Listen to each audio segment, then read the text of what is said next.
We're back here live from the beautiful home of the Iowa Cubs, Principal Park, and we are just underway as Caden Storm is in a 1-1 count as we are getting set for game number 2 between the Dowling Catholic Maroons and the Lincoln Rail Splitters, showing bunt, pulling back, and taking a ball 2-1. We'll get to the lineups so a little bit quicker than we were expecting to be playing. 7:21 was the time of the first pitch. And that one also misses, and it's 3-1. Caden Storm is the batter. The pitcher for Dowling is Nianti Gerke. Gerke delivers. That one's a strike, and it's 3-2. Gerke yet to be used this season, but last year, 10 games, 7 starts, 3.0 ERA. Opponents hitting .240 against him. He did strike out 32 and walk 10, but he starts off his season here with a base on balls. And Caden Storm is aboard.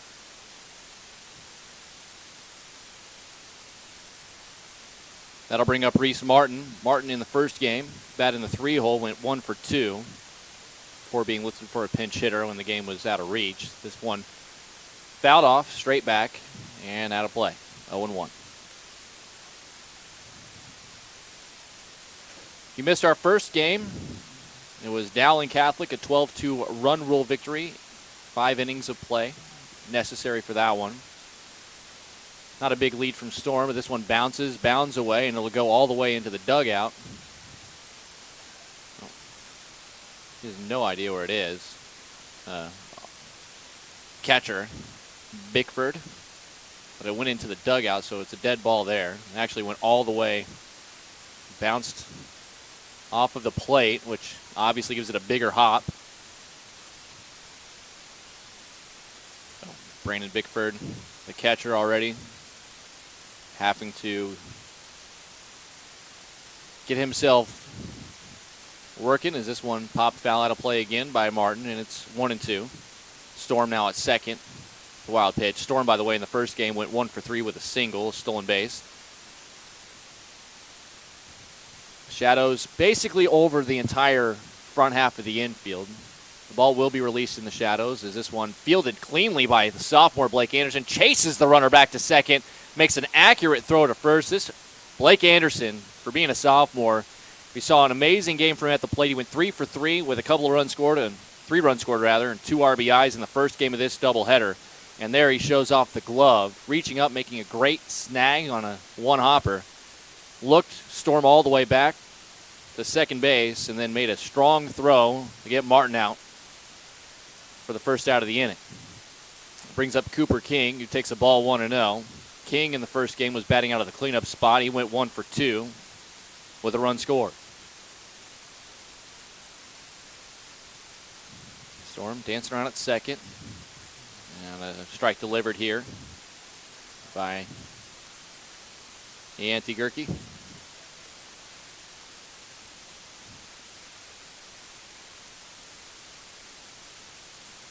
We'll get to the defense momentarily for Dowling as King lifts this in the shallow center field, hustling on, reaching up, making the catch is Mac Anderson. We did not see in the first game. Anderson makes the play for the second out. And that'll bring up Javon Rivera. Rivera did not play in the first game. But last year was a staple in the order, batting .309, .391 the on base, a slugging over .450. No homers, did have 20 knocked in though. Those 20 runs batted in, second on the team, only to Reese Martin.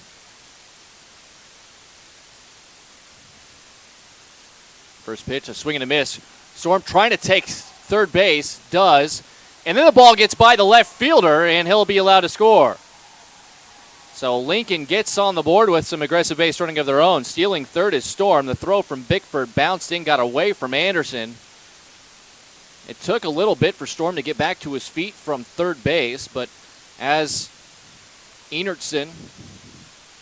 Enertson out in left field, attempted to make the play, it got underneath the glove, and that allowed Storm to easily come home. It'll technically be E2 because Storm was well on his way home. That one fouled straight back to Rivera. 0-2 is the count. So 1 run in already for Des Moines Lincoln. You know that getting on top, certainly important. As check swing, but home plate umpire Mike Kelly actually is going to ring him up. They're not even going to appeal. So it'll be a swinging strikeout for the third out, but a run does come in with no hits. Manufacturing one are the Rail Splitters, and after 1/2 inning of play, it is Lincoln 1 and Dowling coming to bat here on the Central Iowa Sports Network.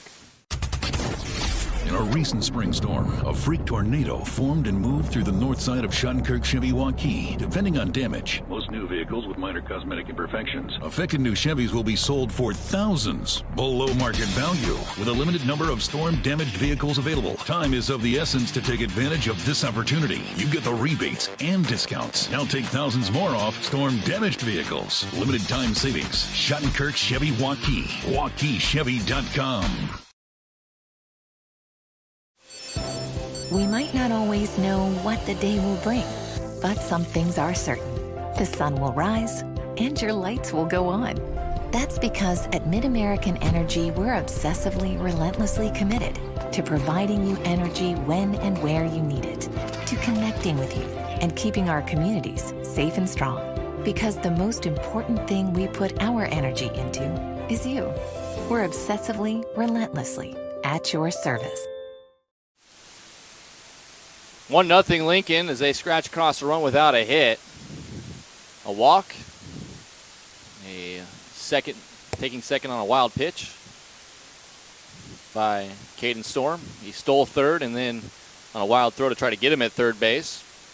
Able to come home and score. So without a hit, Lincoln is on the board, but we'll see if Cooper King, the pitcher for the Rail Splitters, and try to stunt the offense a little bit more for this Dowling Catholic squad.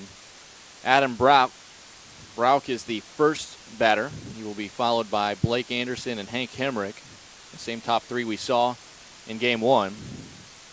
Not a lot of changes in the order for Dowling in this game, as the first pitch is popped foul on a bunt attempt, but it'll drop harmless in foul ground for strike 1.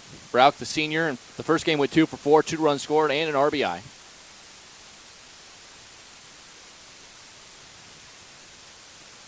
Cooper King, we don't have any stats for Monday, but I don't think King was used as a pitcher. He appeared in 8 games, 2 starts. He went 1-1 as a junior last year for Lincoln, but he had great numbers. 1.27 was the ERA, 1.36 was the WHIP.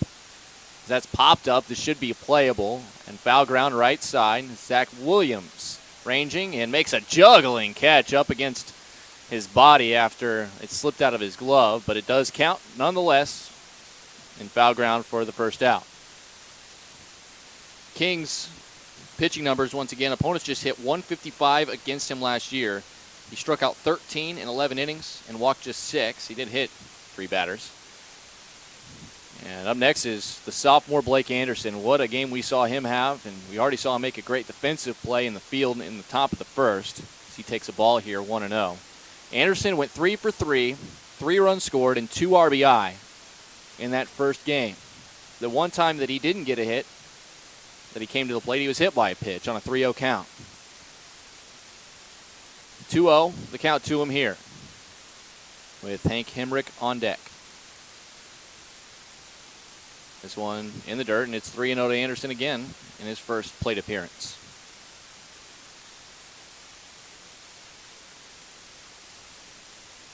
Towing the rubber. See if they just try to get one over here for Cooper King. And he does for a strike. Mike Kelly is the home plate umpire. Brian Scrimmager, who was behind the plate for Game 1, is now roaming the base paths, the base umpire. The 3-1. Anderson will take a ball outside, and he will be on for a base on balls. We know he's got good speed as well. When he was on the base paths, didn't have any steals, but he was just a homer shy of the cycle, a single, a double, and a triple. And certainly the way that we saw Dowling Catholic run the bases in the first game, you would have to imagine that it is a high probability that they'll put that runner in motion sooner rather than later. And he's already got a good lead over at first. Hemrick, the runner does not go. Hemrick takes a strike 0-1. Hemrick in the first game went 1 for 3. drew a walk as well. He scored a run. Scored a couple of runs, actually, and he drove in a run. He did have 2 steals on the base paths. A lot of speed. And head coach Mark Waring certainly likes to utilize it. It is a ground ball. That's going to be through the hole on the right side. Anderson takes a big turn at second. He's going to head to third. The throw on the way. Won't be in time. Javon Rivera hauls it in, but Anderson beats it. And that'll put runners on the corners with just 1 out. So Brandon Bickford, the catcher, will stride to the plate. The senior batted cleanup in the first game. He went 1 for 3, and his one was a bunt single he pushed to the right side, and there's plenty of space there if you wanted to try to do that again. And the runner does take off for second. Brandon Chapman, the catcher for Lincoln, just kind of looks at him. You see that an awful lot where when you have runners on the corners in baseball, you'll send that runner from first to second, especially with less than 2 outs, and just dare the catcher to try to make a throw. And as soon as that would happen, the runner from third try to skirt on home. Chapman would not fall for it, does not make a throw, and that does put runners on second and third with just 1 out for Bickford here. 0-1 the count to him. The on-deck hitter is Charlie Carell.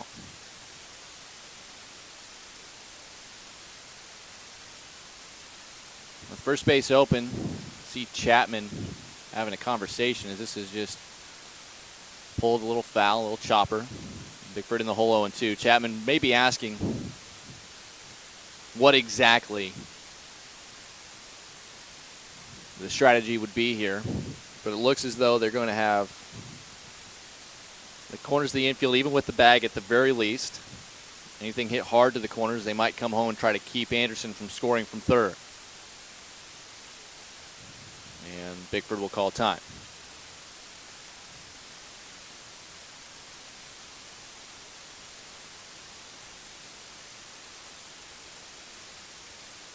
Here's an 0-2 here from King. It's a ground ball. Quick throw over to third after looking the man back. And they're going to get him out on a nice tag attempt. And Javon Rivera at third base. A nice play. Zach Williams finished it off on the other side, and the runners cannot go. That's why you have the corner of the infield in, even with the bag. And Javon Rivera, little jump, fields it, looked the runner back to third base, dared him to try to go home on him, and made a strong throw just in time. It was a little high, but Zach Williams able to corral it, swipe the tag down, and get the out. So with runners on second and third still, and now 2 outs, an opportunity maybe to get out of a jam for Cooper King. First pitch over the head of Charlie Carell, 1-0. Carell was the Game 1 starting pitcher, picked up the win on the hill. He went 2 for 2 at the plate in 3 plate appearances. The other one was a sacrifice fly and an RBI. His courtesy runner, who was Ramel Hernandez, would eventually score a run as well as a part of a 12-2 win. That ball laced down the left field line, but foul. Good hustle by Caden Storm. Speaking of Storm, let's go ahead and give you the defense for the Rail Splitters. Caden Storm in left, Brandon Kennedy in center, and Carter Storm draws the start in right.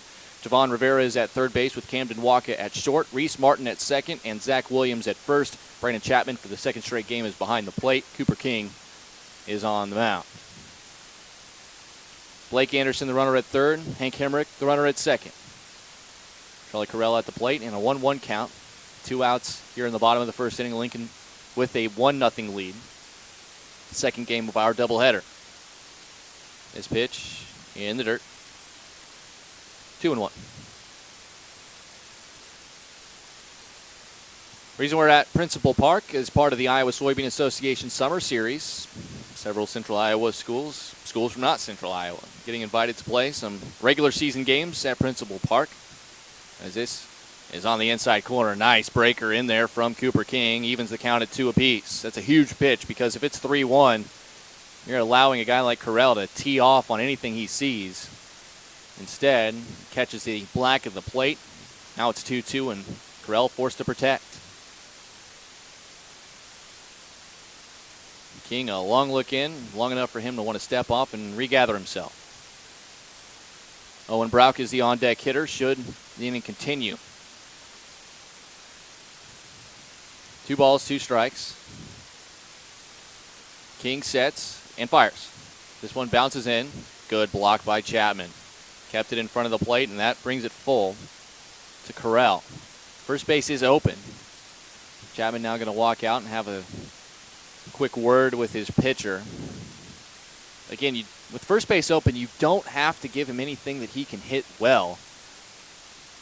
The idea here is you're just trying to get an out without anything crossing home plate. You also don't want to make it so obvious that he's not going to try to swing. You're trying to entice him into a swing or soft contact.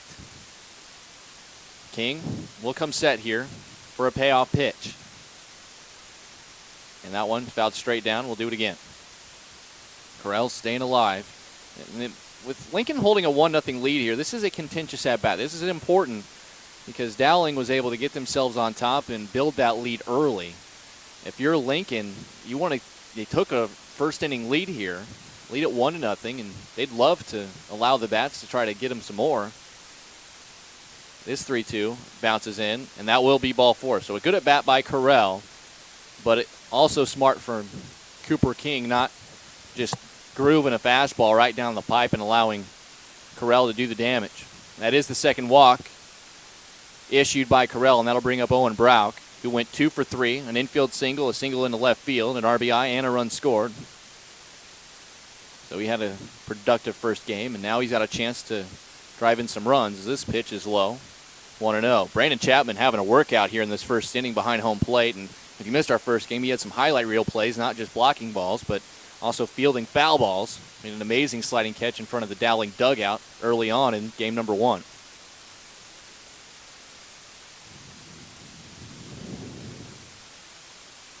The Anti-Gurkey is the on-deck hitter, the opposing pitcher. This was popped foul out of play, and it's 1-1.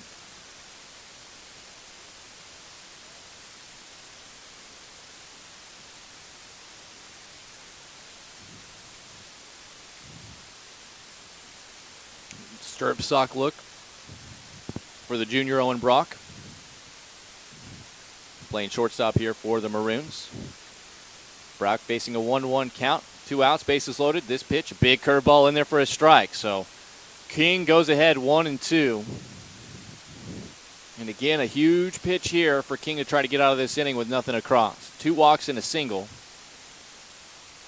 He's loaded the bases for Dowling. In the windup, and the pitch. And slapped foul out of play. Brown staying alive.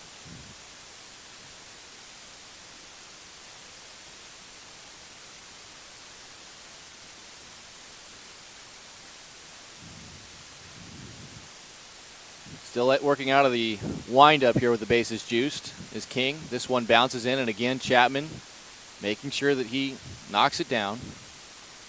And it's 2-2.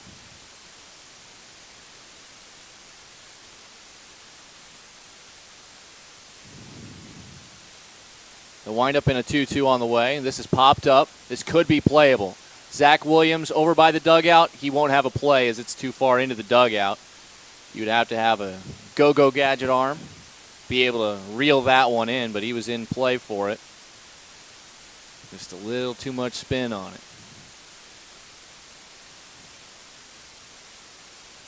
So Correll and Brown back-to-back have an excellent at-bats, really making Cooper King work here in the first inning. King still looking for the out pitch. Says no to 3 straight offerings and now accepts, fires, and another foul ball. Owen Brown, how about this at bat? 8th pitch of this sequence coming up.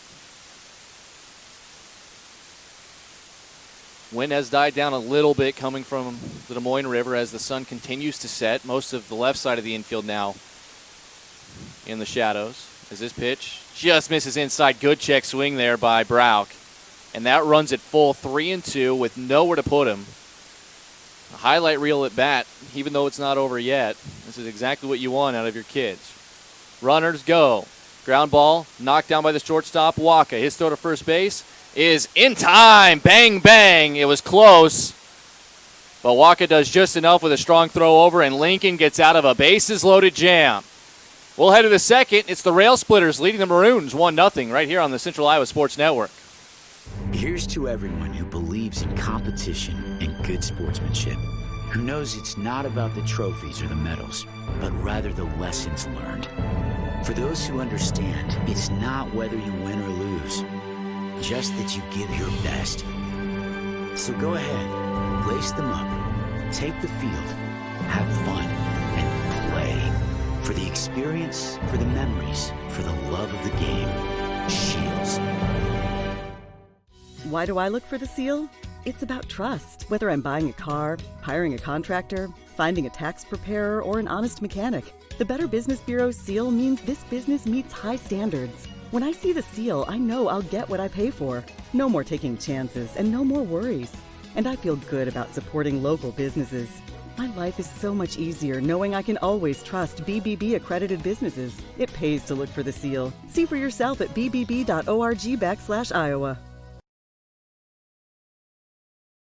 Yancey Gerke was in the on-deck circle for an awful long time as Owen Brown, the shortstop for Dowling Catholic, saw 9 pitches in what was a very nice sequence, fouled off several good offerings from Cooper King, but he finally put one in play with the runners in motion on a full count and the bases loaded. His counterpart over at shortstop, Camden Waka, knocked the ball down, did not field it cleanly, but it was hit hard enough he was able to regather, fired at first. It was bang, bang. But it looked from this vantage point that Brian Scrimmager, the base umpire, was all over it, and it wasn't out. And that got Cooper King and the Lincoln Rail Splitters out of a jam and kept it 1-0 in their favor. 28 pitches were needed, though, by King in that first inning. When you have a guy starting, you're likely not thinking about using him again in 2 days, so you would think maybe 65 pitches-ish.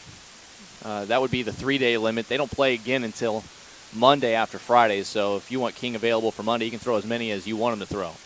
The 1-1, there's a half swing. Mateo Rivas fooled, and it's 1-2. Rivas is a senior. He's a designated hitter. He's batting for the first baseman, Zach Williams, in this game. Rivas last year, limited action, got 9 starts, did appear in 25 games, however, a .273 batting average, as he takes strike 3 on the outside corner. Second strikeout for Gerke, and there's one away. Just to finish up on Rivas, he did have a 6 for 22, 6 hits and 22 at-bats, and did walk a couple of times. That'll bring up Brandon Canny, who did play in the first game. Canny, 1 for 3 with a single. He hits this one high, left side, and that's not going to be playable. It lands in the midst of some students, I believe, down the left field line. 0-1.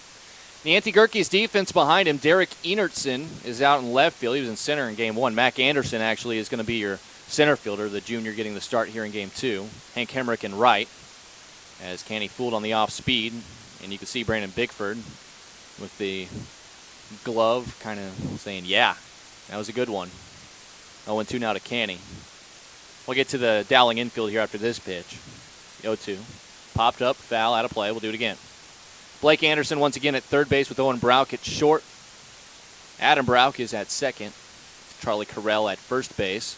Brandon Bickford is your catcher, battery mate for the right-hander, Yancey Gerke.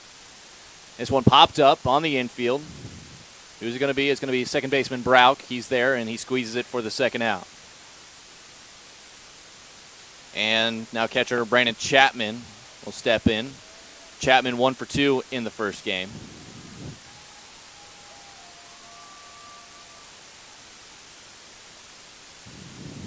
Feels like more people have kind of trickled in here for this second game. First pitch came about 7:21 this evening. Our first game got underway just after 5 p.m. as this one hits the extended screening. 0-1 the count.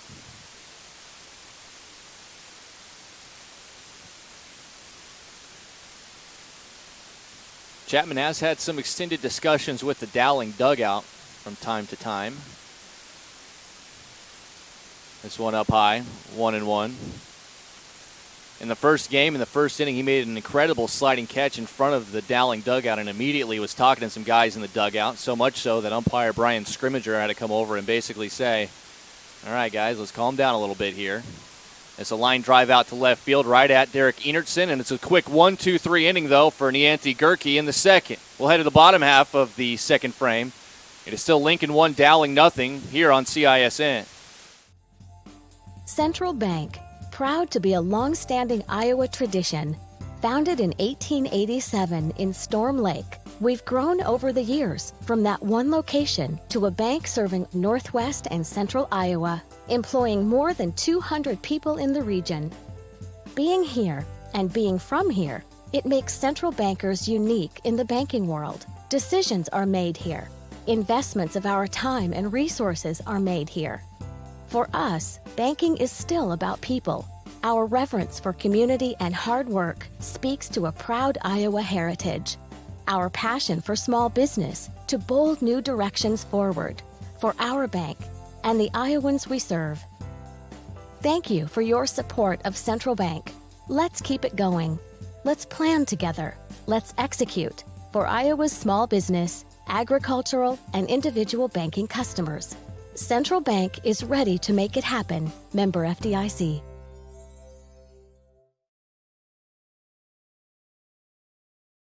To face Cooper King here in the bottom of the second. King walked a couple of batters, had to get out of a bases-loaded jam in the first inning to allow his team to maintain a 1-0 lead. But after a quick 1-2-3 inning from Nianti Gerke and the Dowling defense, King right back out there to work. Gerke himself will be the first batter this inning.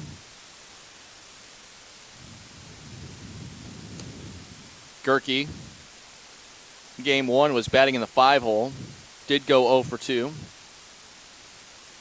Did draw a walk.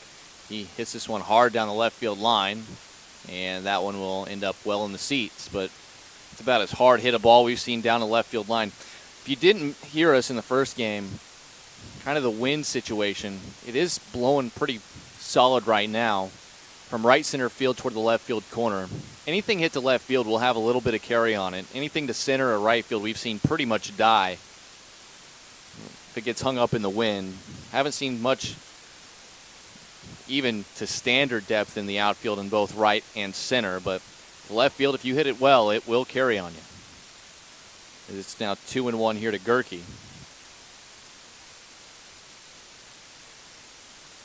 1-0 the score in favor of Lincoln, and the 2-1 on the way. There's a strike on the inside corner, and that knots it up 2 apiece. Gerke will be followed by Mac Anderson and Derek Enertson, a couple of juniors for Dowling here in this bottom half of the second.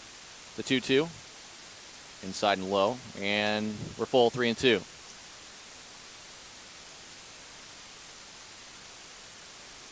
Also, new feature here at Principal Park. There is screening, netting all the way down each of the lines. As that just misses inside, Gerke will draw a walk. That's already the third base on balls issued by Cooper King, and he has thrown 34 pitches to this point. Gerke, the pitcher, will get a courtesy runner. It will be in the form of Romel Hernandez.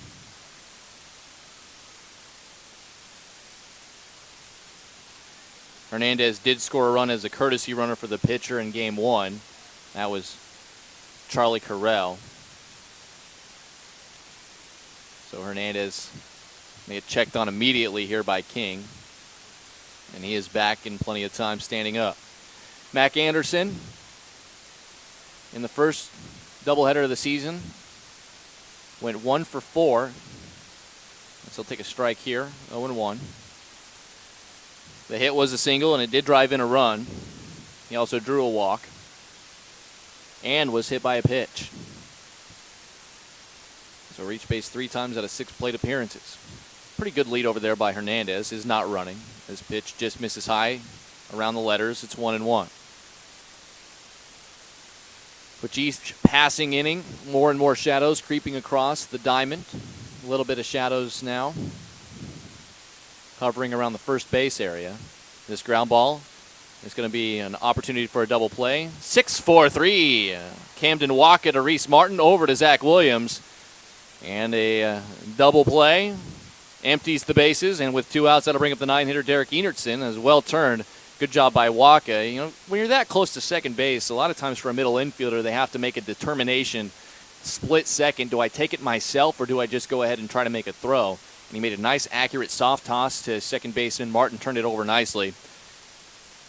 And the 6-4-3 double play makes it 2 outs with no one on for Derek Enertson, who takes the ball 1-0. Enertson, game 1, went 1 for 3 with a run scored and an RBI.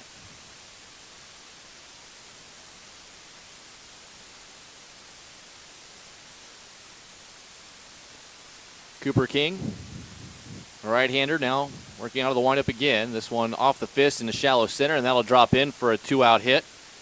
Enertson will keep the inning alive for the dangerous top of this Dowling order, as Adam Brauch will come up after popping out in foul ground to Zach Williams.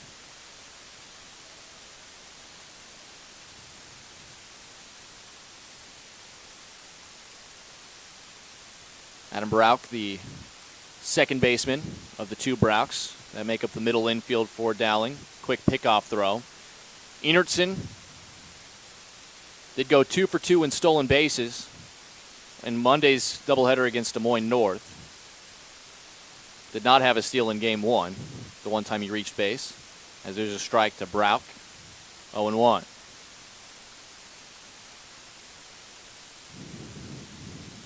All things considered, about as beautiful a night as you could imagine here in Des Moines. As there's another quick pickoff attempt, not in time. The way Blake Anderson has been in this one, the on-deck hitter, you really would like to get Brauch out if you're Cooper King and not have to face the dangerous sophomore.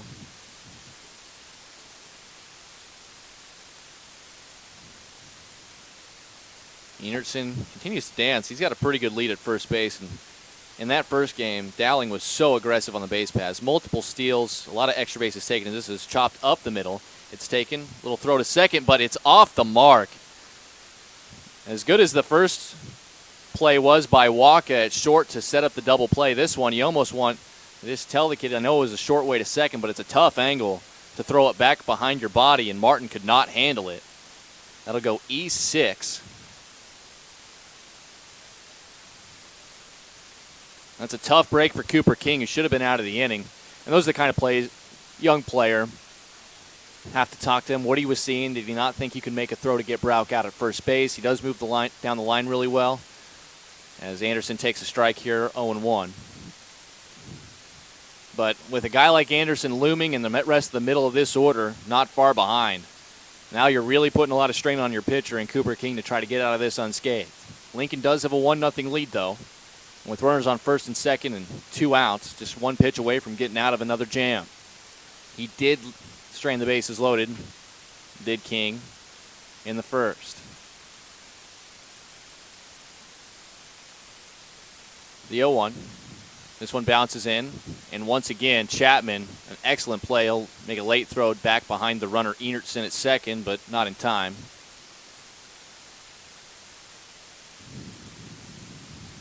1-1 the count. Chapman has probably blocked at least 7 or 8 pitches that would have been destined for the backstop and kept runners right where they're at, and that includes saving some runs in that first inning when there was a runner at third base.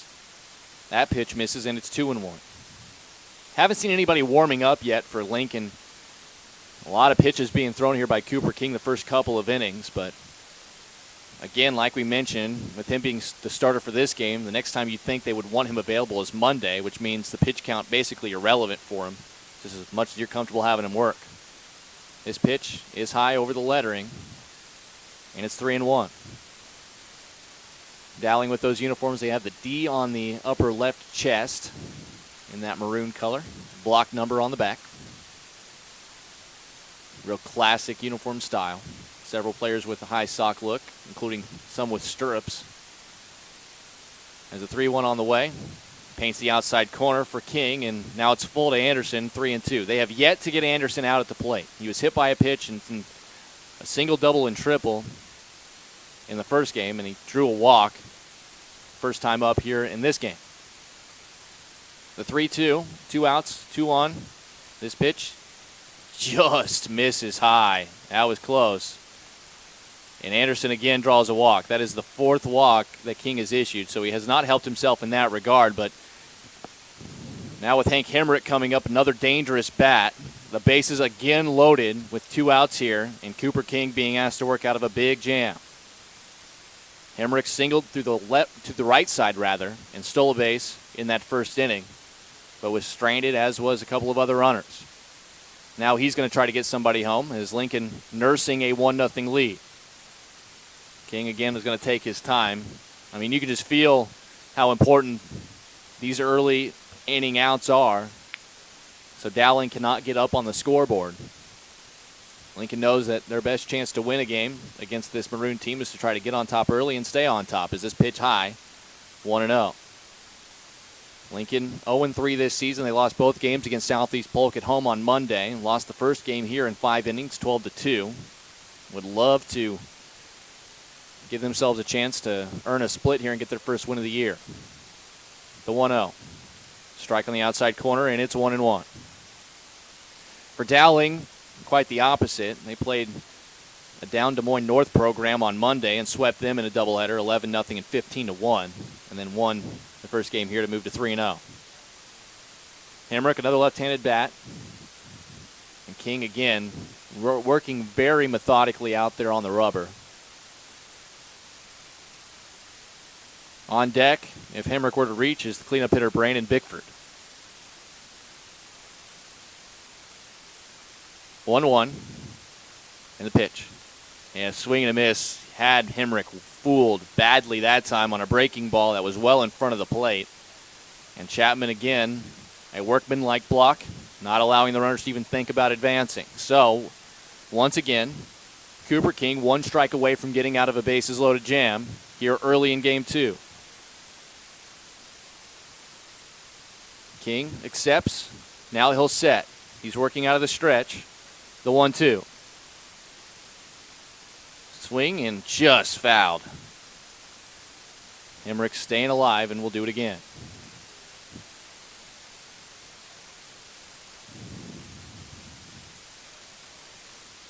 There is good speed on the paths. Derek Enertson at third. Adam Brauch at second. Blake Anderson at first. 1-2 the count. King says no again, and now accepts.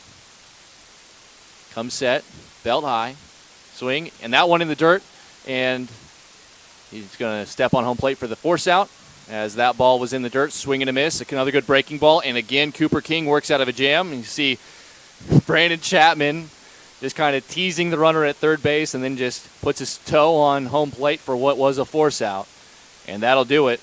That's an important strikeout. And again, King gets out of a bases-loaded jam with 2 outs in an inning. We'll head to the third. Lincoln still with a 1-0 lead over Dowling on the Central Iowa Sports Network. In a recent spring storm, a freak tornado formed and moved through the north side of Shunkirk Chevy Waukee. Depending on damage, most new vehicles with minor cosmetic imperfections. Affected new Chevys will be sold for thousands below market value, with a limited number of storm-damaged vehicles available. Time is of the essence to take advantage of this opportunity. You get the rebates and discounts. Now take thousands more off storm-damaged vehicles. Limited time savings. Shunkirk Chevy Waukee. WaukeeChevy.com. We might not always know what the day will bring, but some things are certain. The sun will rise and your lights will go on. That's because at MidAmerican Energy, we're obsessively, relentlessly committed to providing you energy when and where you need it, to connecting with you and keeping our communities safe and strong. Because the most important thing we put our energy into is you. We're obsessively, relentlessly at your service. Dowling Catholic threatens once again, but cannot score in the bottom of the second. And as we take a look at the top of the third, Lincoln going to try to get themselves back in the mix. Once again, the Gerke going to be on the hill after a very quick 1-2-3 inning in the second. He'll be going 8-9-1. Carter Storm, Camden Waka, and Caden Storm. Those are going to be the three batters. Due up here in the Lincoln half of inning number 3. No hits allowed so far for Gerke. The first pitch swung on and missed, 0-1. Carter Storm came in as a courtesy runner but did not have an at-bat in the first game. Did not register any at-bats last year on the varsity level for Lincoln. We do not have any updated stats for how they did on Monday and the use of Storm on Monday. We really rely on the schools to input that data. As the 0-2 pitch here to Storm is high, and it's 1-2. Gerke gave up a leadoff walk to Caden Storm, who's due up third this inning. Storm moved to second on a wild pitch, stole third, and then after the throw to third got away, scored by going home. As this ball is lined out into center field, and it's going to be a leadoff single for Carter Storm. So there's the first hit of the game here for the Rails. I mentioned that Caden Storm scenario because without a hit, without another ball moving him along, Storm was able to score after a walk. And that is the lone run of this game so far. Dowling has had the bases loaded each of the first 2 innings and has been unable to score both times. Out of the stretch, showing bunt, taking a strike on the outside corner is Camden Waka. Camden Waka went 0 for 1 with a walk and a fly out in game 1 here this evening. Principal Park, a beautiful facility, one of the top ballparks in all of AAA baseball, in the minor leagues. As there's a bunt, this one pushed foul. And with an 0-2 count, it'd be hard to believe that Waka would be asked to try to bunt again. If you're unfamiliar with the rule, a 2-strike count, if a bunt is attempted and it goes foul, it is registered in the book as a strikeout.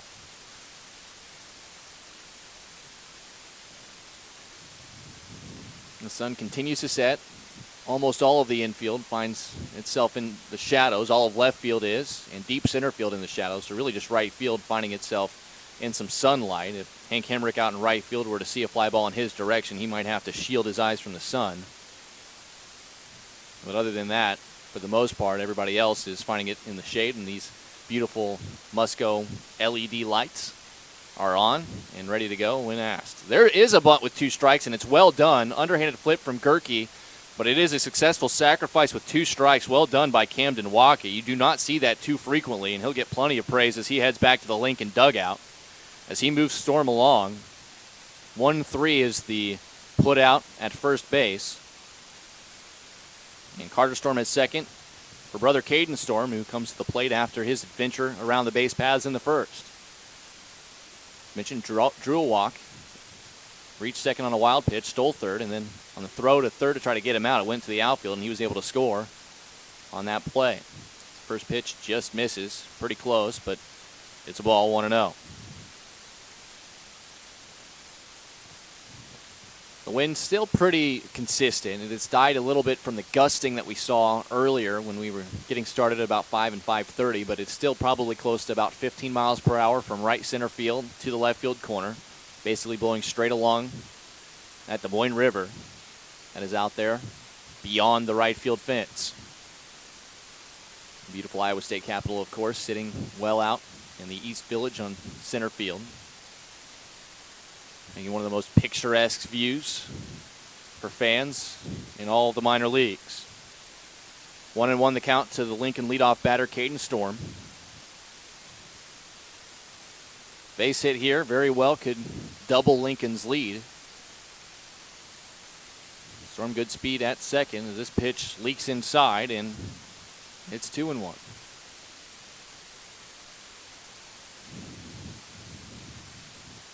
Dowling back in action Friday. They're on the road to face Mason City. It's a little bit of a trek to northern Iowa. But another double dip for them on Friday as that catches the outside part of the plate, 2-2. As for Lincoln, they are scheduled to host West Des Moines Valley in a doubleheader. First of those 2 games scheduled for 3:30. The lighting situation a little bit, and they caught him picked off here. Storm got caught looking to third, and now he is in a pickle. back over to Anderson. Anderson trying to track him down. And here's all the outfielders are in the mix, and Storm eventually is going to be caught stealing, or picked off, if you will. And that's a good piece of defending. I believe that was Enertson, Derek Enertson, who eventually gets credit for the out. So a little bit too far to Storm, and it's a good job by Owen Brown, the shortstop, to swing in behind. The best I know, it went 6-5, 4-5, 7 on the pickoff. So that is shortstop to third base, to second base, to third base, to the left fielder. And then the throw across the diamond for Owen Brown. Heads up defensive play by Dowling helps get them out of an inning as Caden Storm grounds 6-3 in your scorebooks at home. And we are through 2.5. Dowling will come back up. They've threatened twice but haven't scored. They still trail Lincoln 1-0 here on the Central Iowa Sports Network. Hi, Ron here, head coach of Westside Auto Pros. When your car's on the injured reserve, you want to get it back in the game as soon as possible. I know that. That's why you need to bring it here to Westside Auto Pros. I have a team of experts that can fix almost every automotive injury. Whether it's a fractured joint, a brake, or if your car just got its bell rung, no problem. We can even do a complete physical on your car to make sure it's game ready for the entire season. So bring your car to Westside Auto Pros and we'll get it back in the starting lineup in no time. Hey, you guys are dogging it back here. Let's move it, move it, move it. You want to get stronger, faster, healthier. You want more. You want to be part of something bigger than yourself. A place for people of all ages, all walks of life, that provides opportunities for all to succeed. We do that. We're the why. Build more than muscle. Build a stronger community. Dowling Catholic is getting themselves ready to try to actually put one across. Cooper King in the first 2 innings got himself into bases loaded jams, but was able to get through them both times, and he's going to be asked to go out and get the middle of this order, 4, 5, 6. Due up for the Maroons.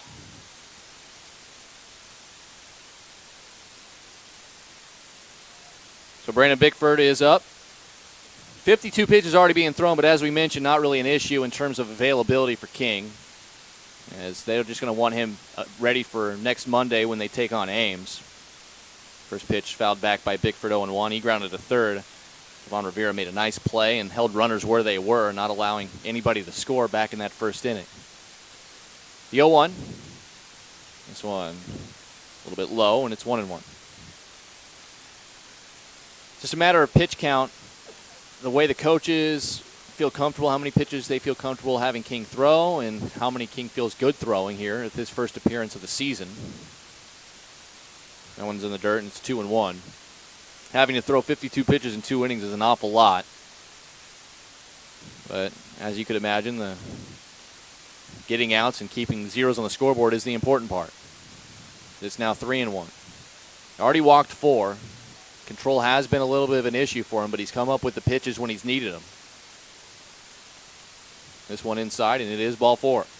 So the 5th walk already issued by King. And the leadoff man is on.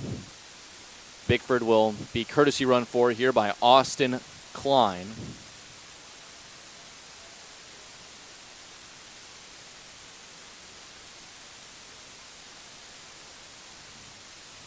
So with Klein at first base and nobody out, we'll see what kind of base running plays we see.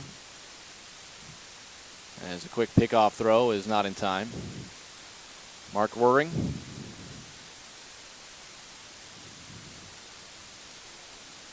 He sends his guys an awful lot, daring the opposition to make throws and make plays against them. And it worked to a high level of success in the first game. Charlie Correll is the batter, and he takes ball 1-0. Good job by Chapman, backhanding it, keeping it in front of him, and looking the runner back at first. Correll, no official at-bat, as he was one of the walks first time through the order. The 1-0 on the way, showing bunt, pulling back, taking a ball, throw behind the runner, and they almost got him. Safe is the call. Brian Scrimmager there on the call, but That is a great throw by Chapman behind the runner. A good tag applied by Zach Williams. Bang, bang. But Klein dove back in and was called safe. Of course, no review here. Not sure we'll be able to see a replay from the big screen. They have been showing various replays throughout the ball game here today. It's part of the Iowa Soybean Association Summer Series. Great thrill for these kids to be playing games that matter on this field. This ball hit high in the air into right field. Carter Storm settling underneath it and makes the catch. He was able to make that catch with the sun glaring in his face. A little bit of shadows out there as well, and that can always mess with the guy as the ball going from light to shadows, but makes it look easy out there in right field for the first out. Brings up Owen Brown, who had a great at-bat in the first inning. Bases were loaded with 2 outs, fouled off several pitches, saw 9 pitches in the at-bat, and was out in a bang-bang play at first base after grounding the shortstop, his counterpart Camden Waka, who knocked it down initially before throwing him out at first. Brauch's going to swing and miss the first one here. It's 0-1. 1 out, and Klein, good speed on at first base, and he continues to dance. Quick pickoff throw as soon as he was stepping off. You can see King not afraid to whip one over there and try to catch that runner off guard. Did see that pickoff pickle in the top half of this inning. There's another look over to first. Zach Williams, there's a lot of pressure on him too. As often as King is throwing over there, and a lot of as much attention as they are paying attention over at first base to Klein. Cannot allow a wide throw to get down the right field line and allow Klein to take maybe even 2 bases on a throwing error. That pitch just misses. A little bit low maybe. It's 1-1. Beautiful night for some baseball here in Iowa. A couple of Des Moines area schools. Dowling Catholic out of West Des Moines. Des Moines Lincoln, the south side of Des Moines, meeting here at the home of the Iowa Cubs. Big curveball hacked on and missed by Brauch, and it's 1-2. Officially right around 81 degrees. Tomorrow is supposed to be upwards of 90 degrees. Maybe a little bit of rain in the evening, but for the most part, a good first week of weather for baseball and softball here in Iowa, and the first high school athletics being played in the entire country since COVID-19 concerns hit in March. Another foul ball by Brauch. I don't think we need to remind you. And Brauch, last time up, saw 9 pitches, fouling several different deliveries of King off before eventually grounding out. He has been a thorn in King's side already. See if King can come up with a good out pitch and try to get a second out on the board here.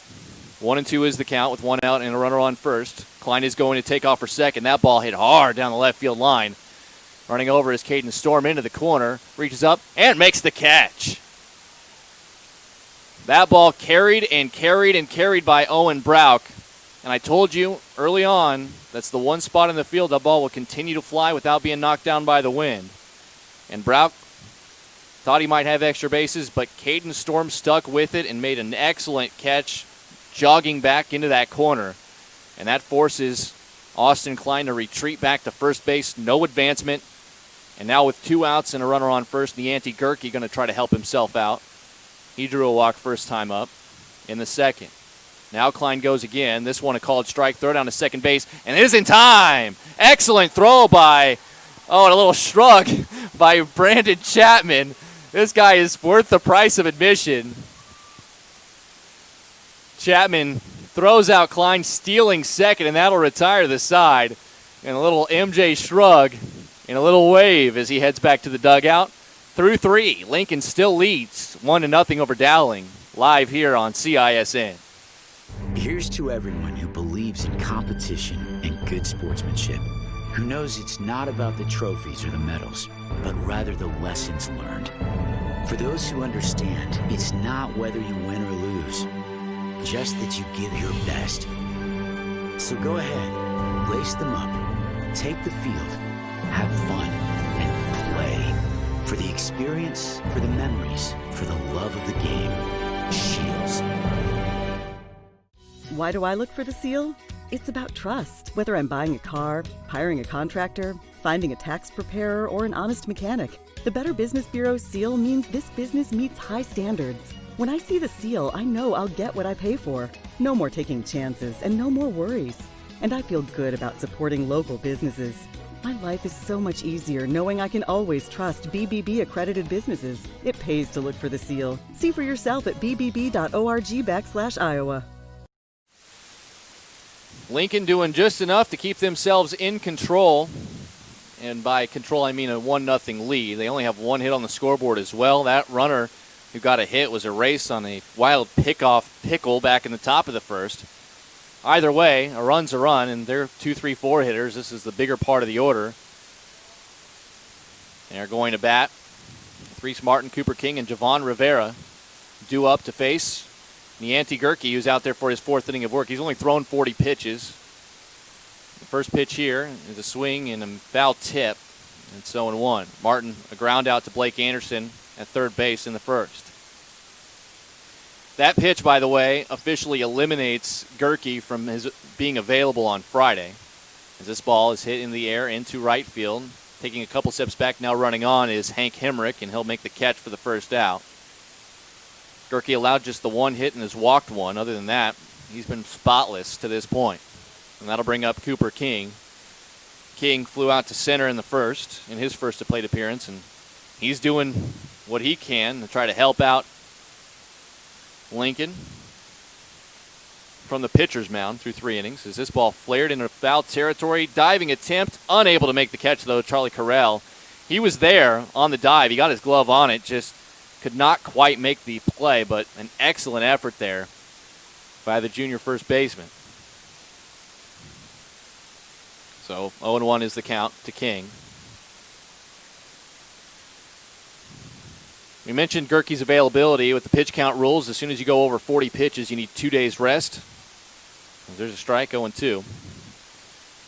In 2 days, Dowling will be at Mason City for a doubleheader, but then they won't play again until they see Valley at home in a matchup of West Des Moines schools. And that will be next Monday. So Gerke will be available regardless of how many pitches he throws here on Monday. And the way he's throwing, you might as well just ride him as long as you can until you feel like he's out of juice. This one bounces in. It's 2-2. Again, we don't know. We haven't had a chance to talk to all the coaches and about the right number of pitches or innings they want each of their guys to have, but Gerke has been pretty efficient, thrown just 40 pitches through 3 innings. This ball popped up. This one looks like it will be out of play, and it will be behind everything.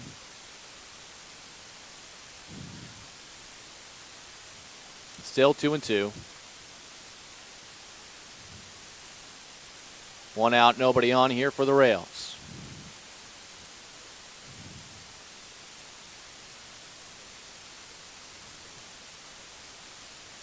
Wind up in the delivery from Gerke. Little cue shot right back to the mound. Gerke fields it. Underhand toss over to first in time, and there's 2 away. And now Javon Rivera will come to the plate, the third baseman. Did not see action in the first game of this doubleheader, but last year was one of the best bats Lincoln offered. Second on the team with 20 RBIs. Had 12 extra base hits, including 10 doubles last year. En route to batting .309 with an on-base percentage nearing 400. So he bats here with 2 outs and nobody on. First time up, he struck out swinging in the first. First pitch, down and in, 1-0.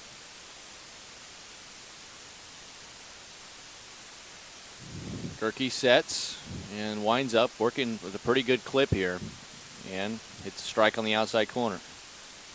Rivera nods his head and says, yep, I saw that one. Digs back in for the 1-1. Oh, good off-speed pitch. Had Rivera frozen. Tried to throw a little emergency check swing late, maybe get some contact, but instead just ends up taking it for strike 2. 1-2 the count. Wouldn't be surprised to see another breaker here. Here's the wind and fire. Nope, he comes with a fastball, and the heat goes right by him. Strikeout number 3 in the game for Gerke. Second time he's gotten Rivera in the cleanup spot, and another 1-2-3 inning for Gerke. We're halfway home here in Game 2. Lincoln with a 1-0 lead over Dowling right here on CISN. In In a recent spring storm, a freak tornado formed and moved through the north side of Shunkirk-Chevy-Waukee. Depending on damage, most new vehicles with minor cosmetic imperfections. Affected new Chevys will be sold for thousands below market value, with a limited number of storm-damaged vehicles available. Time is of the essence to take advantage of this opportunity. You get the rebates and discounts. Now take thousands more off storm-damaged vehicles. Limited time savings. Shunkirk-Chevy-Waukee. WaukeeChevy.com. We might not always know what the day will bring, but some things are certain. The sun will rise, and your lights will go on. That's because at MidAmerican Energy, we're obsessively, relentlessly committed to providing you energy when and where you need it, to connecting with you and keeping our communities safe and strong. Because the most important thing we put our energy into is you. We're obsessively, relentlessly at your service. It is Lincoln out in the field. The Gerke will go back up to have another crack at the plate.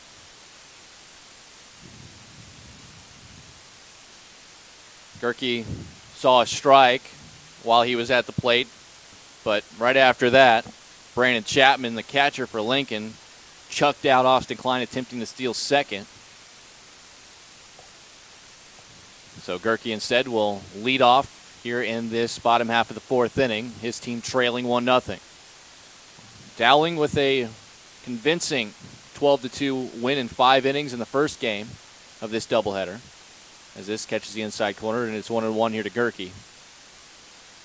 But this game a little bit different. While Dowling has loaded the bases up a couple of times, had runners on in each of the first 3 innings, have yet to scratch anything across as Gerke on a hop over to Javon Rivera.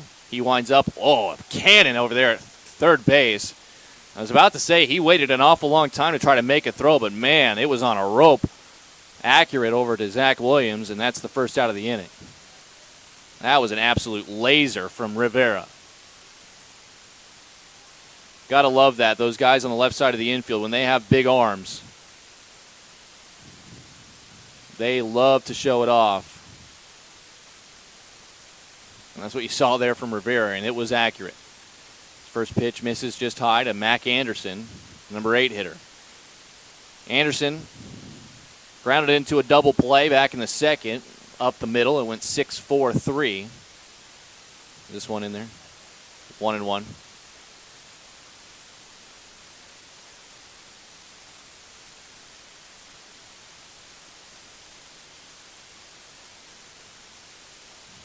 Leaks away, and it's 2-1 here to Anderson. Derek Einertson is the on-deck hitter. He'll bat regardless here, and in the hole, if anybody reaches, is the leadoff man for Dowling, Adam Brown.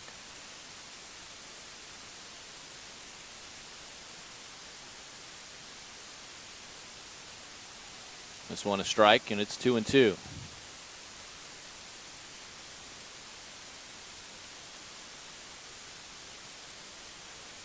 The 2-2 wind up and the pitch. Fouled out of play.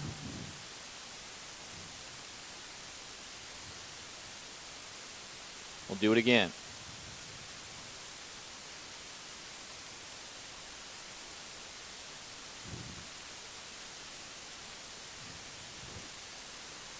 Another 2-2. This one bounces well in front of the plate, and Anderson has worked the count full.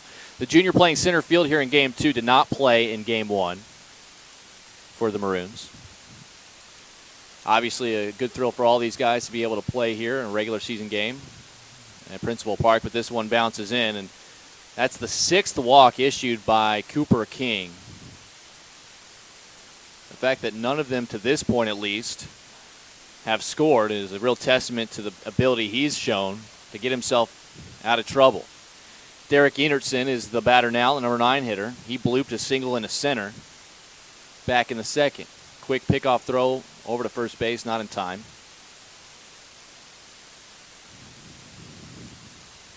Anderson, much like pretty much everybody else in this Dowling order, a threat to steal a base.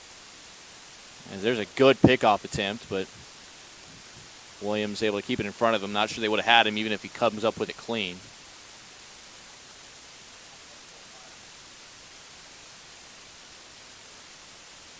Einertson still waiting on the first pitch of the at-bat. Just a normal lead over there at first base for Anderson. But they will check on him again.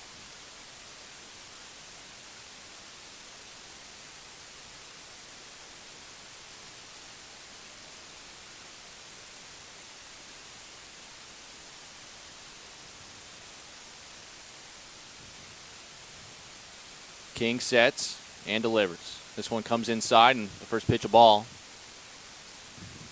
Enertson only saw a couple of pitches in that first at-bat, but it worked out for him with a hit.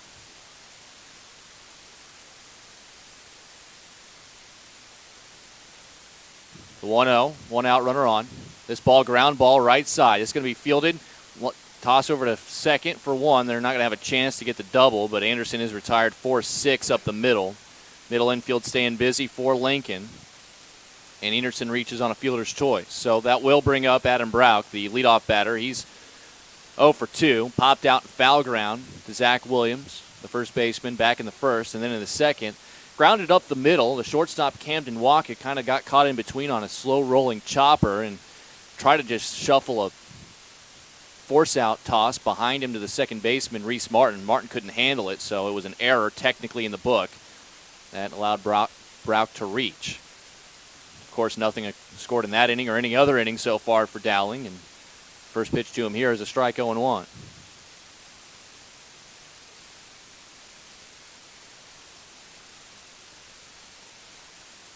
No balls, one strike. And the runner at first is the delivery. Is low, and it's 1-1. Said this last time, back in the second when Brauch was up. Brauch, a great hitter, like a real spark plug at the top, but the way that Blake Anderson, the number 2 hitter, lefty hitting behind him has been so far in this doubleheader is, look at Rivera field that scalding shot and then fire a ball over to first base. How about Javon Rivera? Nolan Voigt on the Anderson talk. He'll have to lead off next inning with nobody on. Javon Rivera showing off the cannon at the hot corner. We're through 4. Lincoln a 1-0 lead over Dowling Catholic, live here on the Central Iowa Sports Network. Hi, Ron here, head coach of Westside Auto Pros. When your car's on the injured reserve, you want to get it back in the game as soon as possible. I know that. That's why you need to bring it here to Westside Auto Pros. I have a team of experts that can fix almost every automotive injury. Whether it's a fractured joint, a brake, or if your car just got its bell rung, no problem. We can even do a complete physical on your car to make sure it's game ready for the entire season. So bring your car to Westside Auto Pros and we'll get it back in the starting lineup in no time. Hey, you guys are dogging it back here. Let's move it, move it, move it. You want to get stronger, faster, healthier. You want more.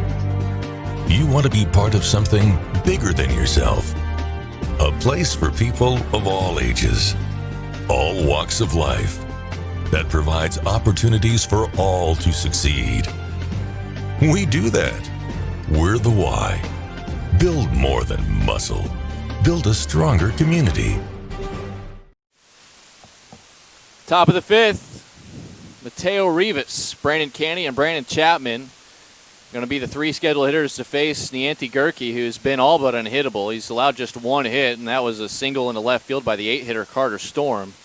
But Storm was eventually picked off. But the 1 run was a walk, a wild pitch, a stolen base, and a throwing error that allowed him to score. Other than that, there hasn't been anything in this game. On Dowling's end, they've had plenty of base runners. They've had plenty of guys on base. They've had the bases loaded a couple of different times, but have not been able to find a way to score on Cooper King, who has come up with the pitches every time he's needed them, but it's come at a price. He's thrown 81 pitches through 4 innings. As that misses, it's 1-1 here to Rivas. He's functioning as the DH in this game, the senior, hitting for senior first baseman Zach Williams. He struck out looking first time up back in the second. Gerke gets a swing and a miss, and it's 1-2.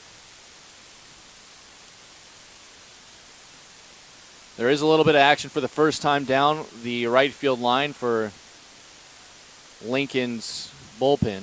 There's this one outside and low. It's 2-2. Can't quite tell who that is down there in the Lincoln bullpen. Looks like it very well might be Reese Martin, who's playing second base right now. As this ball off the fist, little blooper, and it will drop in front of left fielder Derek Enertson. Enertson had to make a choice. Do I try to go catch this ball on the fly and risk it falling behind me if I don't get it, or do just let it drop right in front of me, snag it off a hop, and hold the man to a single, and that's what he decides. So Rivas gets a hit. He is aboard to lead off the fifth. It's just the second hit Gerke has allowed, and just the third base runner. Number 6 hitter Brandon Canny is up. He popped up to the second baseman Adam Brauch. Shows bunt, lays it down, but it's going to turn and wheel itself just foul.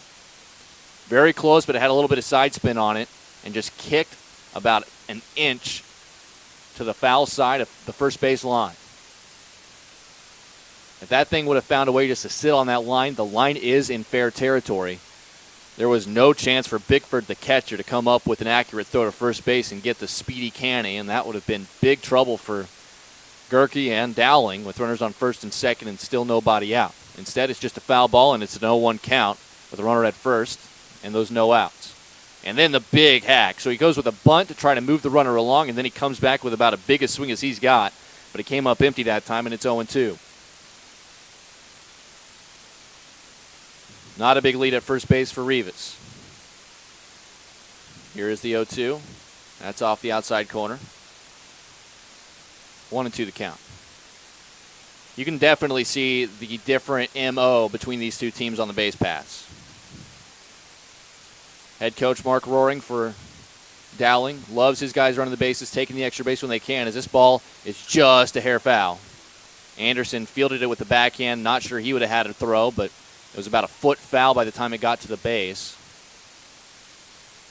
It has to be in fair territory or go over the bag for it to be a fair ball. Home plate umpire has that call. Mike Kelly says, no, it was foul. And it's going to be another 1-2.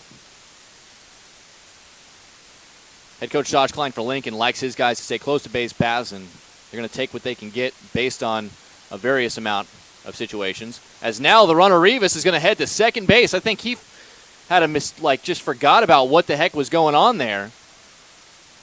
But that's going to go down as a double play, and that's a tough one for Lincoln, as Mateo Rivas just kind of lost his bearings about him over there at first base. Canny strikes out. The ball was in the dirt. Now, a drop third strike is in effect when nobody's at first base or there's 2 outs in an inning. There was only 1 out in the inning, so Rivas could literally just stay at first base, and no tag needed to be applied by Bickford or anything. Bickford applied the tag anyway, which may have messed with Rivas, and Rivas just started wandering towards second base. Quick throwdown. They were able to tag him out. So technically in the book will be a caught stealing, but I just think Rivas forgot exactly what the rule is there. Either way, it is 2 outs and an 0-2 count here to the 7-hitter, Brandon Chapman. Nobody on base. So Gerke, it wasn't necessarily what I would call a jam, but certainly helps him get through this 5th inning, at least to this point. And he's 1 strike away from getting out of it completely. Ground ball over to short. Owen Brown fields it, pats the glove twice. High throw, goes all the way off of the dugout facing, and Crawford, or Chapman rather, my mistake, is going to be safe at first base on what will be E6.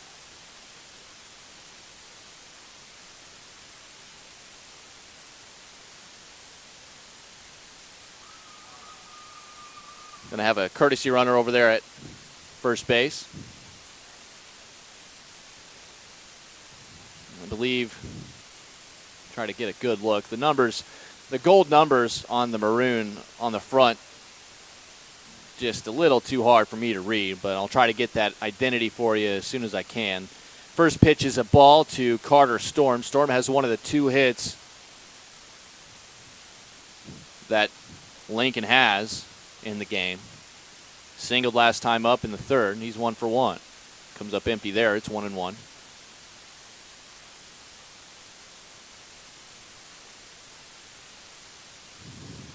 Nianti Gerke just trying to get through this inning after a leadoff single. There's a swing and a miss, and it's 1-2. Lincoln still has a 1-0 lead. Cannot forget that. And while Dowling Catholic has done a good job of getting runners on, they have not found a way to push any across. So here in the last few innings, they still have 9 offensive outs to work with, of course. We'll see if they're able to do anything with it, as I'm sure we'll be seeing a relief pitcher here sooner rather than later, with 81 pitches already being thrown through 4 innings by Cooper King, despite not allowing any runs to score. Foul ball by Storm, keeps it at 1-2. We'll do it again.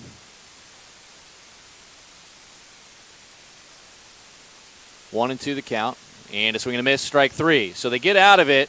It wasn't exactly easy or ideal, but 5 strikeouts in the game for Gerke. We'll head into the bottom of the 5th. Dowling trailing Lincoln 1-0 here on CISN.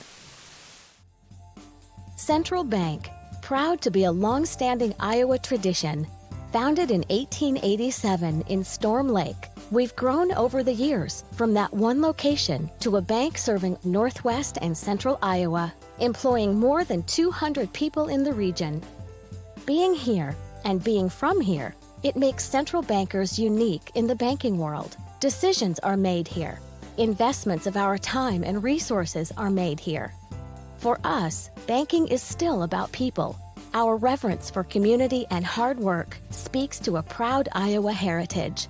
Our passion for small business to bold new directions forward for our bank and the Iowans we serve. Thank you for your support of Central Bank. Let's keep it going. Let's plan together.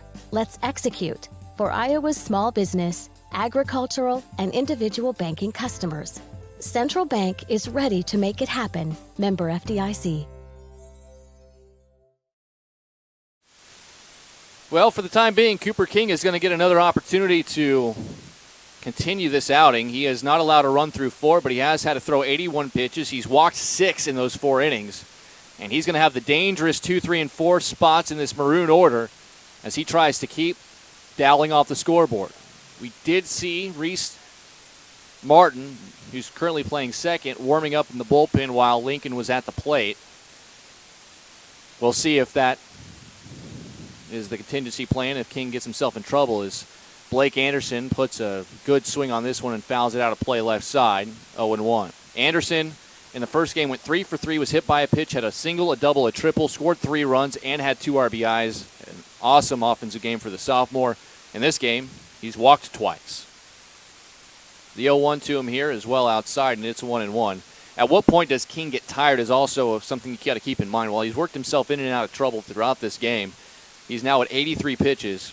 Pitch count not important in terms of availability for him. They're not going to need to use him until next Monday when they take on Ames on the road. As this ball again, smack foul out of play, left side. And it's 1-2 to Anderson. Hank Hemrick and Brandon Bickford, the 3 scheduled due-up hitters in this bottom of the 5th inning with Lincoln nursing a 1-0 lead. This pitch fouled straight down. And it'll be 1-2 again as Brandon Chapman wants to have a word with Cooper King.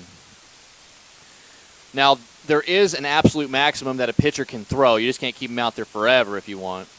110 pitches is that number for a 10th, 11th, or 12th grader.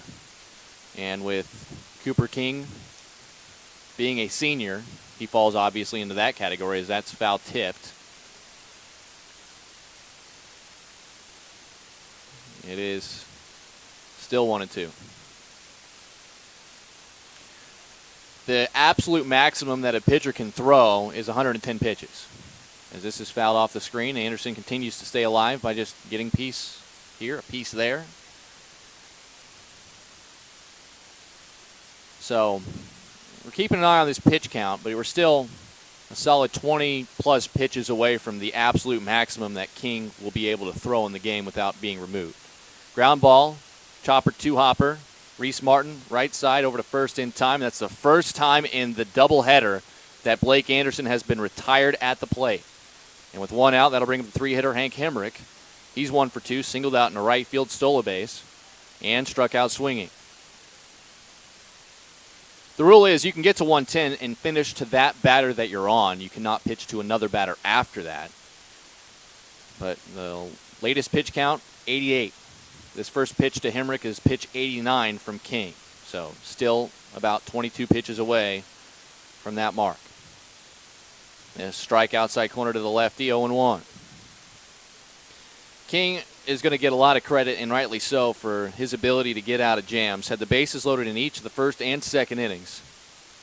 And somehow was able to get out of both jams. And he had himself to thank for a lot of that, having walked 4 guys in those first 2 innings, but when he needed the pitch, he needed a good pitch, he needed a pitch that was an out pitch, he was able to get the job done, and his defense found ways to get it done behind him as well.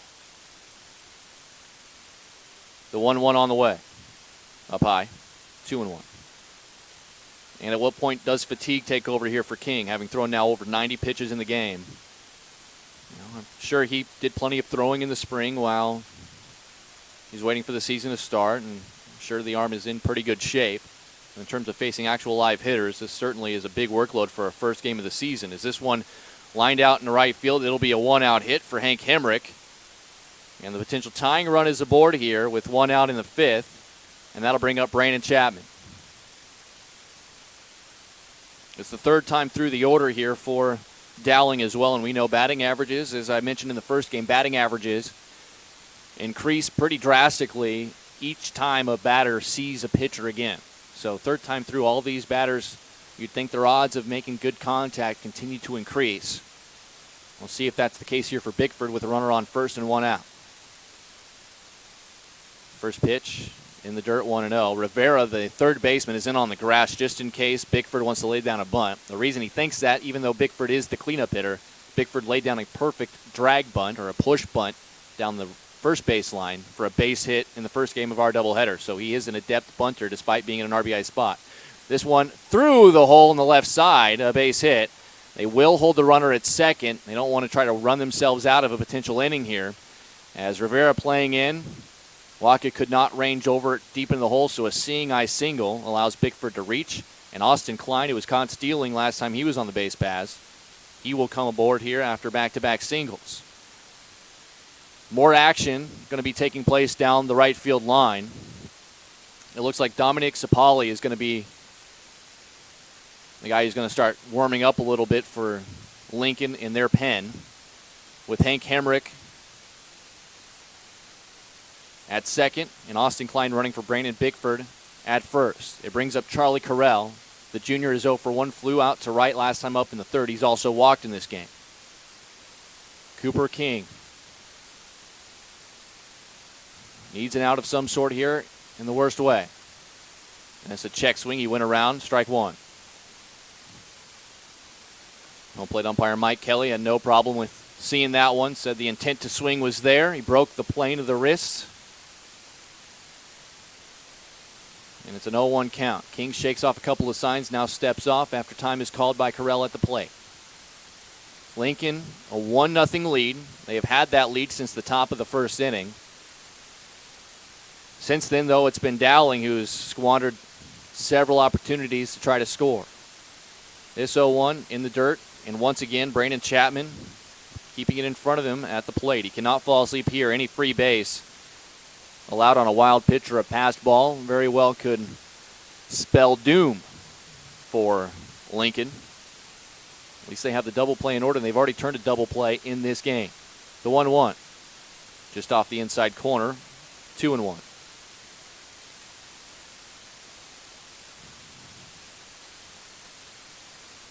The 98th pitch of the game here for Cooper King will be on the way. As we get ever so much closer to that number of 110. The 2-1 here to Carell. Just high. It's a tough ball call. But now again, trying to work in and out of trouble is Cooper King. See what kind of approach Carell has here with the hitter's count 3-1. And he fouls it off. Big swing. He knew he was going to get something to hit there. And now pitch number 100 will be on the way here for Cooper King. 3 balls, 2 strikes, just 1 out here, with runners on first and second.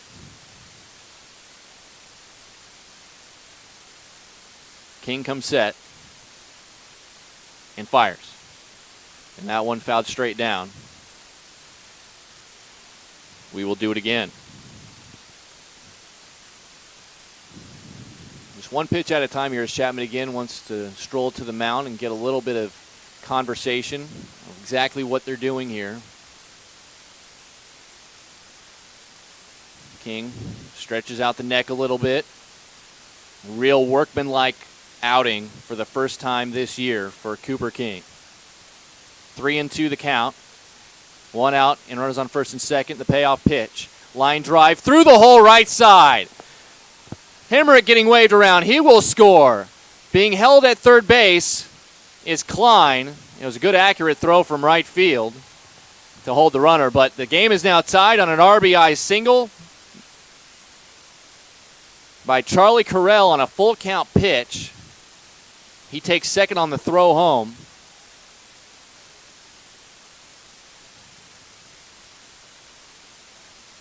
And that'll be the end, it looks like, for King. And it will be Reese Martin who's going to get the call. What an excellent job by Cooper King. He gets a well-deserved standing ovation from the Lincoln crowd, even some Dowling fans giving him a hand. That is an excellent outing for Cooper King. It looks like he's going to take over at first base for Zach Williams. Reese Martin is going to come to pitch, and it will be Dominic Sapali who was warming up in the bullpen. He was warming up so he could play second base. We'll take a break, come back with the numbers. 1-1 our score here on CISN. In a recent spring storm, a freak tornado formed and moved through the north side of Shuttlenkirk Chevy Waukee. Depending on damage, most new vehicles with minor cosmetic imperfections. Affected new Chevys will be sold for thousands below market value with a limited number of storm-damaged vehicles available. Time is of the essence to take advantage of this opportunity. You get the rebates and discounts. Now take thousands more off storm-damaged vehicles. Limited time savings. Shuttlenkirk Chevy Waukee. WaukeeChevy.com. We might not always know what the day will bring, but some things are certain. The sun will rise and your lights will go on. That's because at MidAmerican Energy, we're obsessively, relentlessly committed to providing you energy when and where you need it, to connecting with you and keeping our communities safe and strong. Because the most important thing we put our energy into is you. We're obsessively, relentlessly at your service. As mentioned before the break, Cooper King is going to move from pitcher to first base, so he'll stay in the game and he'll hit in his own 3 spot. Reese Martin will come in to pitch. He was playing second at the time. And then coming in for Zach Williams and will be not in the batting order is Dominique Sapali. So those are the defensive changes for Lincoln. And the first pitch, a strike here to Owen Brown, who, by the way, has been a thorn in the side of Cooper King. 101 pitches is the final pitch count. As we mentioned, as long as he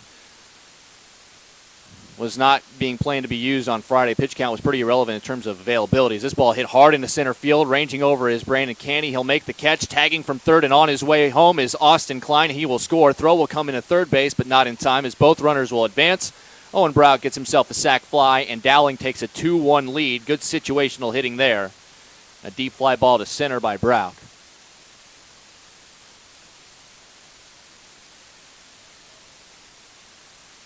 And now Nianti Gerke, who has been pitching his own gem on the side for Dowling, now has a lead for whenever he comes up. They're going to attempt to tag over at third base, but he is not safe. Or, pardon, he's not out. The reason they do that, they threw it over to Rivera at third to tag the runner in case he potentially left early. But he did not leave early from second base on the tag. Says home plate umpire Mike Kelly, who made the call. This pitch in there for a strike, 0-1. So Cooper King was able to fight through just a couple of hits until this inning. Only 2 hits through 4 innings allowed, but he did walk 6, had to get through countless jams throughout the game, but just could not quite get all the way through this one here in the 5th as that pitch count leaked over 100.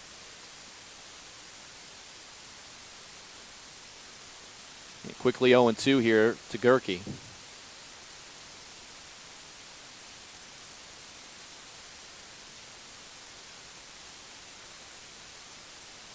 Reese Martin, last year, 5 games as a pitcher. 5.73 was the ERA. Opponents hit .333 against him. And there's a base hit in the left center field, and that'll score the 3rd run of the inning. As Carell, who came up with a big RBI hit, will come in to score. And Gerke helping himself out. Courtesy runner Ramel Hernandez will come in for him at first base to run. But Dowling finally breaks through here with a crooked number in this 5th inning. And that will officially close the book on Cooper King. 4 1/3 innings of work, 5 hits, 3 runs, all 3 earned, 6 walks, a strikeout. He threw 101 pitches. Is this a ground ball over to short? It gets through. Waka making a big turn on his way to third. And now into second is Anderson coming to the plate. But Anderson put it in play. Took a weird hop.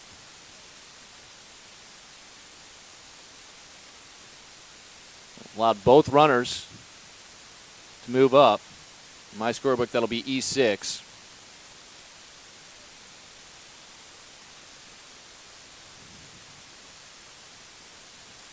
There are 2 outs in the inning still, but now runners on second and third, and Dowling a chance to really give Gerke and whoever else is going to be scheduled to pitch here a little bit more breathing room. As Klein over at third base, Anderson, the runner at second, Enertson, a 1-0 count. And that ball hit hard down the left field line and foul. 1-1 the count. Enertson is 1 for 2. Singled a little blooper into center field back in the second and then reached on a fielder's choice back in the 4th.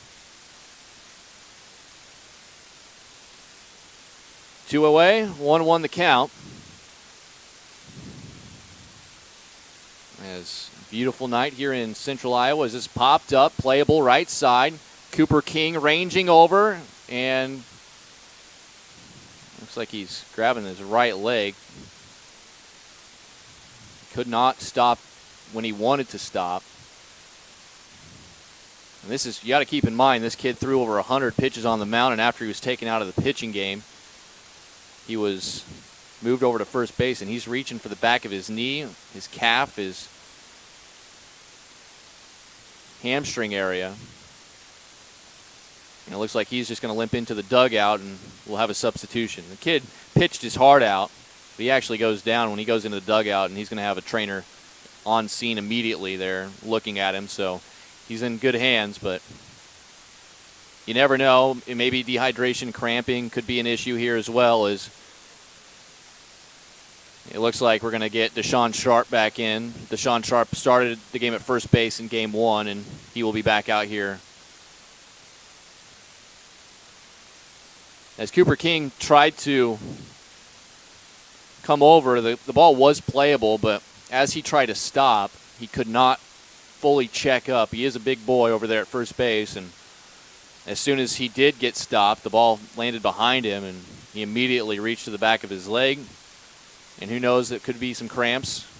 A ground ball up the middle, through the hole. Another seeing eye single. 1 run is in. A second run will score without a throw. And Dowling puts up a 5 spot here as Enertson comes through with a 2-out single. You feel bad for the Lincoln kids. They've played as strong a ball game. You know, while Gerke has been throwing excellently on the hill, and just when unable to get through this inning without more damage being done. As a quick pickoff throw over to Enertson. He's back safely at first base with Deshaun Sharp now. Sharp will also presumably be batting in the 3 spot with King now out. Is this a hard hit ball through the whole left side? And Reese Martin trying to let him put it in play, but to his defense, a diving attempt by Rivera at third, unable to keep it on the infield, and now they bat all the way around, and Blake Anderson, who led off the inning with a ground out, will come up for the second time in the frame. Good metal on that one from Adam Brauch. 2 outs still, though. Just 1 pitch away from getting out of the inning, but this Anderson cat has been tough to get out. The ground out earlier this inning, the only time he's been retired at the plate in the entire doubleheader. 1-0 the count to him. Righty versus lefty matchup. Time called by Chapman behind the plate. He's signaling to his defenders. The sun is basically in its setting phase.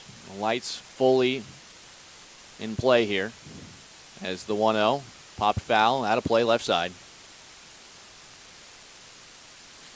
Some of the protocols here at Principal Park, several seats have been zip tied together. Those seats are the ones that are unavailable for use. If you came in a group, you sit within your group, but everybody else from outside your group is supposed to be socially distancing each other. Not usually a problem at a big place like this. Principal Park, even during the state tournament, usually you'll see people kind of all spread out down each line. As it's 1-2 now to Blake Anderson. Martin kicks and fires up high, and it's 2-2. Cooper King with those 3 earned runs. I mean, it's going to look like 4 1/3 innings, and he was in and out of trouble, but man, he really gritted out. This ball game just could not get through it. As this is popped up, second baseman backing up. Dominic Sapali makes the snag, and that will eventually retire the side. 10 coming to the plate, 5 score though, and Dowling does get on the board and take the lead, 5-1 over Lincoln. We'll head to the top of the 6th after this on the Central Iowa Sports Network. Central Bank, proud to be a long-standing Iowa tradition. Founded in 1887 in Storm Lake, we've grown over the years from that one location to a bank serving Northwest and Central Iowa, employing more than 200 people in the region. Being here and being from here, it makes Central Bankers unique in the banking world. Decisions are made here. Investments of our time and resources are made here. For us, banking is still about people. Our reverence for community and hard work speaks to a proud Iowa heritage. Our passion for small business to bold new directions forward for our bank and the Iowans we serve. Thank you for your support of Central Bank. Let's keep it going. Let's plan together. Let's execute for Iowa's small business, agricultural, and individual banking customers. Central Bank is ready to make it happen. Member FDIC.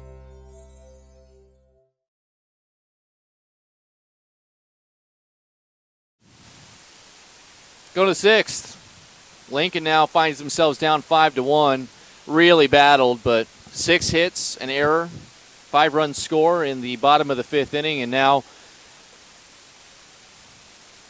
Nianti Gertke, the right-hander who has pitched 5 very strong innings, has only thrown 70 pitches in those 5 innings. With a reasonable 6th inning here, you might think he could give you a complete game effort, which does not happen very frequently, especially early in the season. And after 101 pitches were thrown by his counterpart, Cooper King, in an excellent effort here for the Rail Splitters in Game 2, Gertke is now going to be tasked with trying to keep this lead intact here in the 6th and let the offense go up one more time. First pitch misses here to the number 9 hitter, Camden Waka. Waka will be followed by the top of the order, Caden Storm and Reese Martin. That misses down low, and it's 2-0. Peering down into the Lincoln dugout, Cooper King has been walking around down there as this is hit hard down in center field, and 9-hitter Camden Waka gets himself on base. So leadoff single for Waka, and if Lincoln wants to try to rally here, the top of the order coming up, this might be the right time. Caden Storm at the plate now. Leadoff man for the Rails is 0 for 1, but walked and scored Lincoln's only run of this game back in the 1st inning before he grounded to short in the 3rd. Shows bunt, lays it down. It's a good one, but will trickle just foul. It's the second one of those we've seen that is very close to being a perfect bunt. Not just a sacrifice bunt, for a bunt for hit potentially. But instead it rolls about 6 inches foul.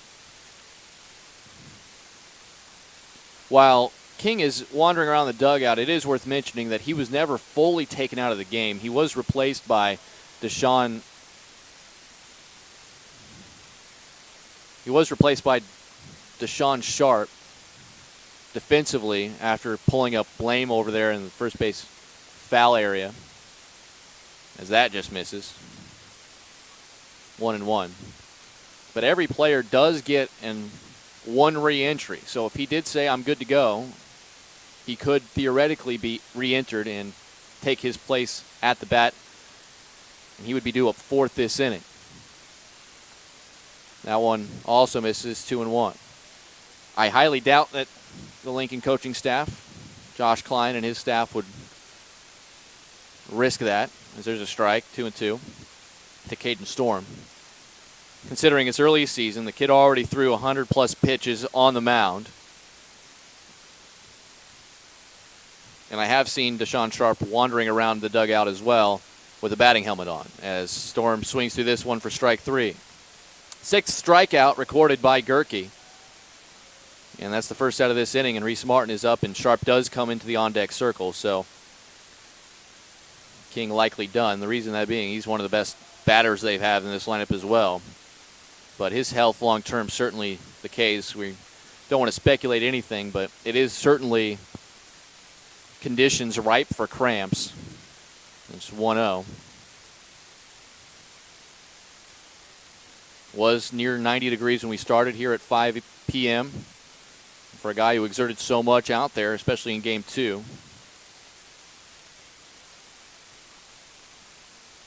Would not be a terrible idea just to try to let him rest up and be back in action on Friday in the doubleheader Lincoln has hosting Valley. 2-1 the count. Number 2 hitter Reese Martin, 0 for 2 in this game. The pitch, that's high in the air, right field. Hemrick freezes, comes in, now calls off the second baseman Adam Brauk, who was running out to try to also help out. But it will be Hemrick in right who makes the catch, and there are 2 outs. So Deshaun Sharp will indeed come up. King was 0 for 2 in his 2 at-bats in this game. Gerke trying to get through 6. First pitch to Sharp is low, gets away, but unable to read it was the runner Waka at first base.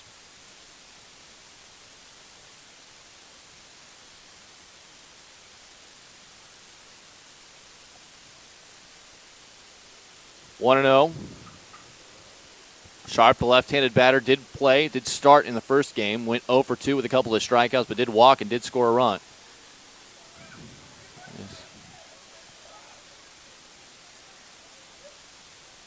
This foul ball out in the stands. Had multiple fans racing for it.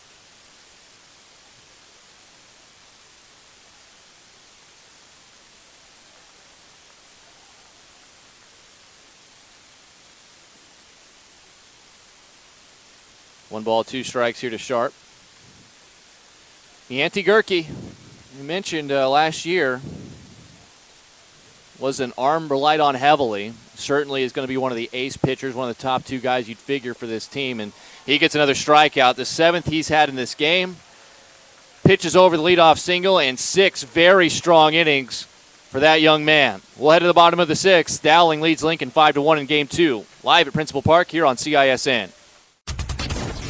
In a recent spring storm, a freak tornado formed and moved through the north side of Shunkirk Chevy Waukee. Depending on damage, most new vehicles with minor cosmetic imperfections. Affected new Chevys will be sold for thousands below market value with a limited number of storm-damaged vehicles available. Time is of the essence to take advantage of this opportunity. You get the rebates and discounts. Now take thousands more off storm-damaged vehicles. Limited time savings. Shunkirk Chevy Waukee. WaukeeChevy.com. We might not always know what the day will bring, but some things are certain. The sun will rise and your lights will go on. That's because at MidAmerican Energy, we're obsessively, relentlessly committed to providing you energy when and where you need it, to connecting with you and keeping our communities safe and strong. Because the most important thing we put our energy into is you. We're obsessively, relentlessly at your service. Inning of action as Dowling Catholic gets through another inning, thanks in large part to the outstanding work from Yanti Gerke.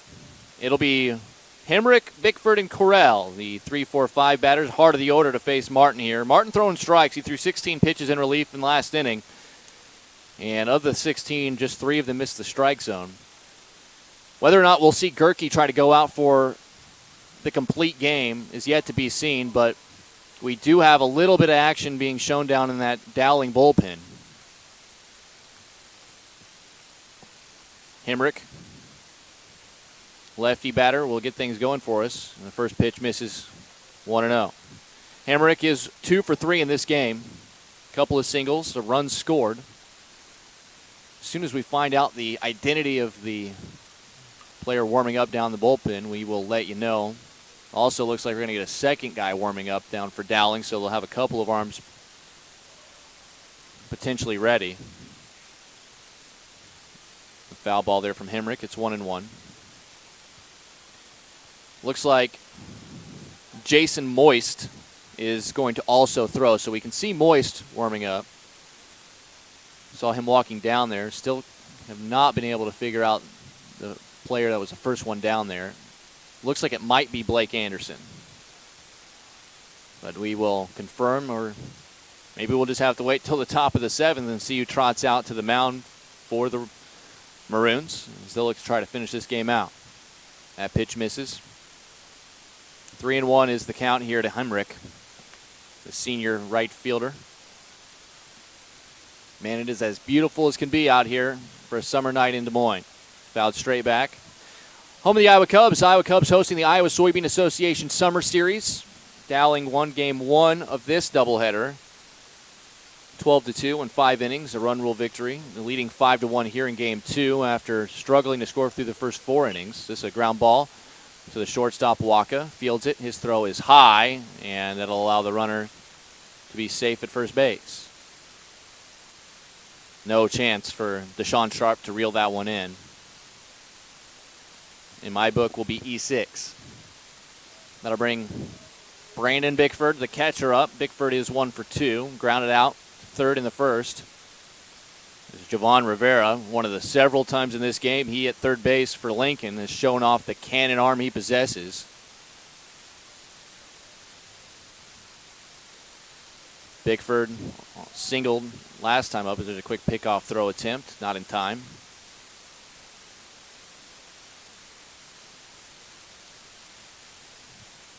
Bickford's Curtis Jordan Klein technically scored that run back in the 5th, part of the 5-run 5th inning.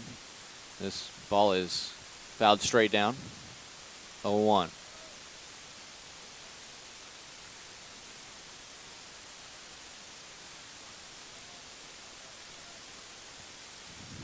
If you're wondering, Nianti Gerke, how many pitches he's thrown? 86 through 6 innings. So he still, you would think, have some room. Is this a slow rolling ground ball? I'm not sure there's any chance. There is no chance for Dominic Sapali. The way that he was lined up more up the middle for the right-handed batter, there was just no way he was going to get there.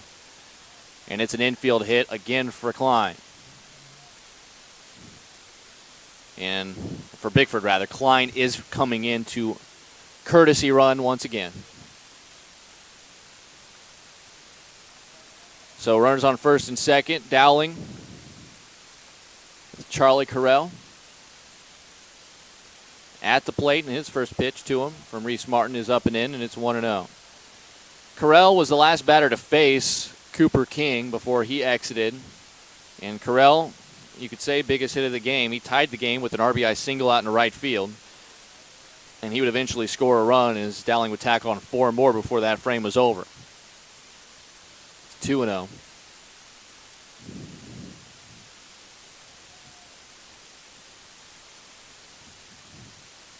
Kick in the pitch. That's up high. 3-0.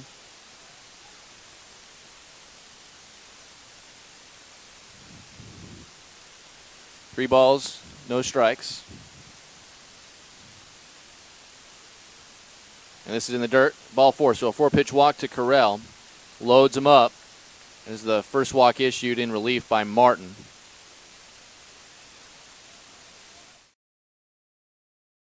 Iowa Sports Network of high school baseball and softball. Roosevelt on the road at Waukee. Des Moines Hoover as well, taking on Ankeny. A couple of matchups that you can see live, CISN.tv. As the first pitch to Owen Brown is in there for a strike, 0-1. Giving you Monday, Wednesday, and Friday action throughout the season. You have $30 have a season pass for all of our broadcasts and our entire team. Doing a great job as always from baseball and softball facilities around the metro area. $5 can get you a single game pass. CISN.tv. Infield is in. Any ball hit to them, they'll come home for a force out. The base is loaded and nobody out. Owen Brown hits this one high into shallow left center field. It will be the left fielder, Caden Storm, fielding it. And they fake. Do not come. Excellent throw by Storm. And that holds him right there.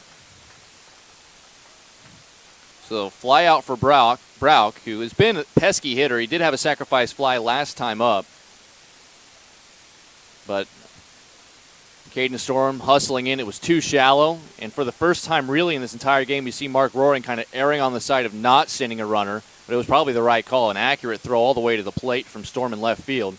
And with one out now, double play in order, the middle infielders back up to double play depth so they can turn one up the middle. The corners are still shallow enough to where a ball hits straight at them. They'll try to come home with it. First one, a strike here to Nianti Gerke. The 0-1 pitch to him. Hit foul, and it's 0-2. Gerke at the plate, 1 for 2. Drew a walk in the second, grounded to third in the fourth. Another display of arm strength we saw there from Javon Rivera. And then in the fifth, he hit an RBI single to help himself out, and his courtesy runner, Ramel Hernandez, would score a run. Gerke ropes this one out in the left field. 1 run will score. Holding at third is Klein, and that makes it 6-1. So Gerke again helping himself out with an RBI hit. It's been a notable doubleheader for him. We'll see if he gets a chance to, as Hernandez again will courtesy run for him, so at least that shows they're willing to use the courtesy runner for Gerke. Now Hernandez is a better runner than Gerke, so it makes sense. Haven't had to remove Gerke specifically yet.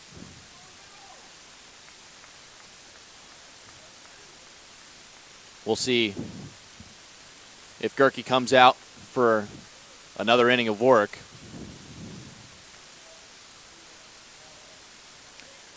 So Leo Morrow will pinch hit for Mac Anderson. Anderson went 0 for 2, reached on an error and did score a run.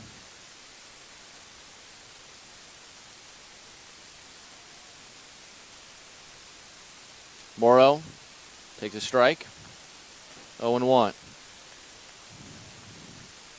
Leo did come up as a pinch hitter in the first game. That was in that fifth inning. The game was winding down, and he drew a bases-loaded walk for an RBI. And so he'll take another strike. It's 0-2. 1 out, and the bases are still loaded. It's 6-1, so it would still take 5 more runs for Dowling to try to end the game here in this 6th inning via the run rule. There is some action down in the Lincoln pen. Cameron Amos is getting loosened up as this one misses outside and low, 1-2.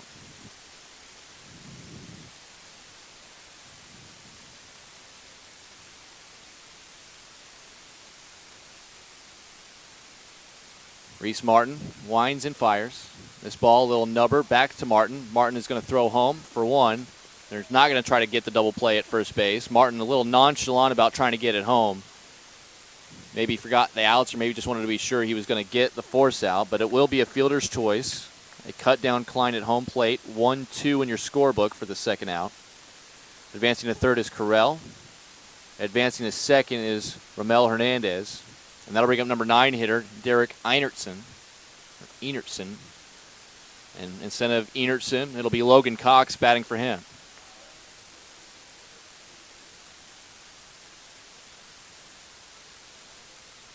So Logan Cox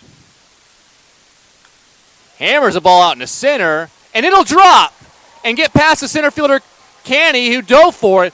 1 is in, 2 is in, a third runner on his way. Coming around is Cox to third base. He is going to be sent home. Now he's going to be held. It'll be a triple for Logan Cox. The senior gets a pinch hit appearance here in the 6th. Ropes one out in the left center field. Brandon Canny cannot come up with it. Rolls all the way to the wall. 3-run score. So Logan Cox comes up on the first pitch he sees in the doubleheader. A triple. He did not get an at-bat. He got 1 plate appearance on Monday and drew a walk. But this is the first legit at-bat that he has put in. And he is going to get credit for a 3-run triple. How about that for Logan Cox? Feel good for a kid who is able to get himself in the score sheet in a big way, but now that makes it 9-1, and the game certainly busted open at this point as Adam Brauch is the batter. This 1-0, hit hard, 1-1. And you feel for Reese Martin as well, basically being told just we need you to try to finish this the best that you can. Although they do have Cameron Amos warming and very well could be utilized if need be here in the 6th inning. At least for the time being, down by 8. If Martin can try to get you one more out, that'd be what you're looking for. 2 outs, runner on third. Brauch takes one in the dirt. Doesn't get it far enough away from Chapman. And time will be called. Going to get a conversation, I believe. Or maybe that'll be it. It looks like Cameron Amos is going to be summoned mid-batter here. So right as I say, they're going to try to get as much as they can out of Martin. Martin will depart. And Cameron Amos will come on. We'll take a break. When we come back, Dowling leading it big now, 9-1, live here from Principal Park on the Central Iowa Sports Network. Hi, Ron here, head coach of Westside Auto Pros. When your car's on the injured reserve, you want to get it back in the game as soon as possible. I know that. That's why you need to bring it here to Westside Auto Pros. I have a team of experts that can fix almost every automotive injury. Whether it's a fractured joint, a brake, or if your car just got its bell rung, no problem. We can even do a complete physical on your car to make sure it's game ready for the entire season. So bring your car to Westside Auto Pros and we'll get it back in the starting lineup in no time. Hey, you guys are dogging it back here. Let's move it, move it, move it. You want to get stronger, faster, healthier. You want more. You want to be part of something bigger than yourself. A place for people of all ages, all walks of life, that provides opportunities for all to succeed. We do that. We're the why. Build more than muscle. Build a stronger community. Reese Martin departs, and it looks like he's just going to be straight lifted for Cameron Amos, who will come on. Amos, no action last year to speak of on the mound, at least at the varsity level.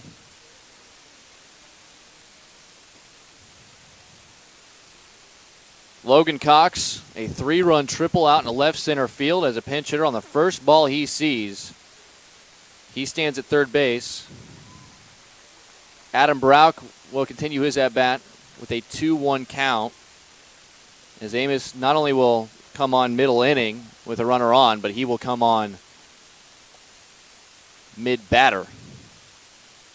His delivery is up high, and it's 3-1.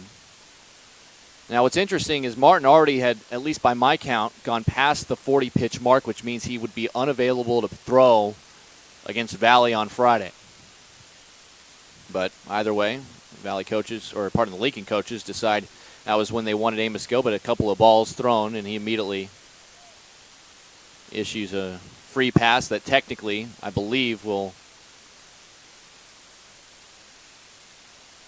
go in Amos's book.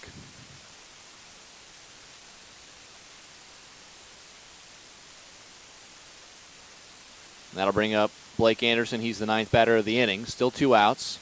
A potential game-ending run now at first base in the form of Adam Brauch, but we'll see if Dowling does anything strange with the base runners, with the runners on the corners, and they do. Brauch is going to try to steal. Chapman was probably going to just fake a throw, but it kind of lost the handle on it. It will count as a stolen base for Brauch, and he is down at second as a potential game-ending run.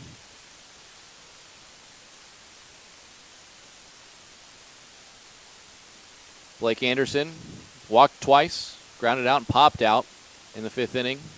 He saw the plate twice in that frame.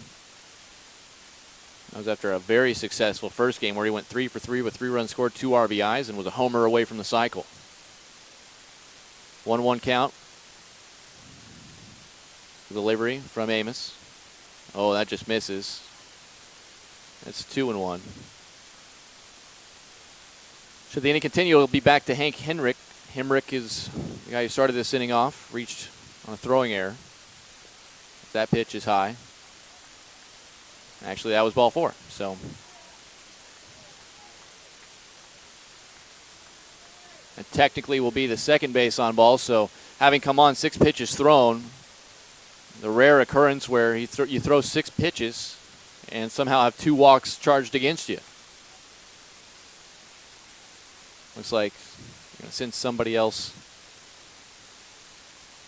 down, and Amos still a little bit high with the release point as Hemrick batting for the second time. Looks like they're going to send Hunter Waka down to loosen up just in case they do need another arm. That one fouled off. It's 1-1.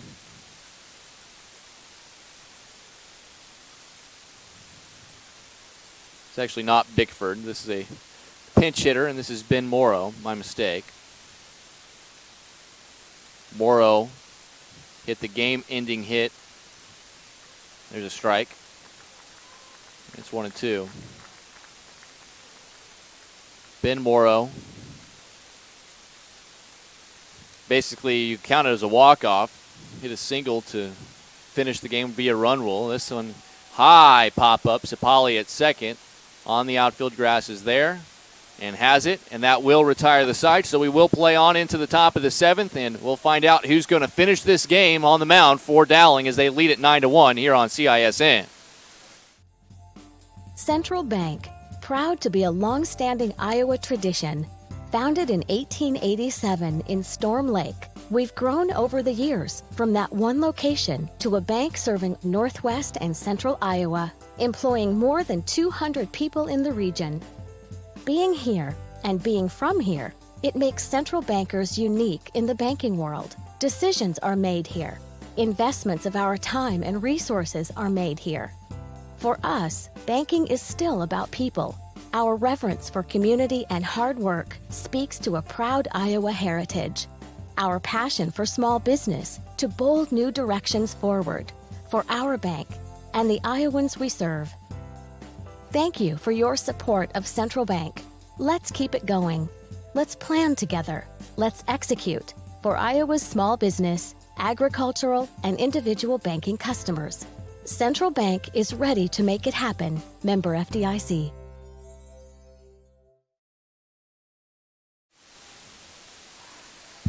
Lincoln will face Blake Anderson, who is going to be summoned on for the last 3 outs. Anderson will follow up 6 outstanding innings from Yancey Gerke. Gerke allowing, by my count, just 3 hits, 1 run. It was earned, or pardon, unearned, an unearned run. He walked the 1 batter. That was the only one that scored. He ended up scoring on a throwing error. He struck out 7 and threw 86 strong pitches, 60 of which were strikes, 26 were balls. Blake Anderson did not appear as a pitcher in the first doubleheader of the year, and he'll come on. Also, for Anderson at the hot corner will be Jason Moist. So with Moist at third, I can't tell any other defensive changes. Joe McCarger actually does take over for Charlie Carell at first base, but I cannot tell who is out there in the outfield.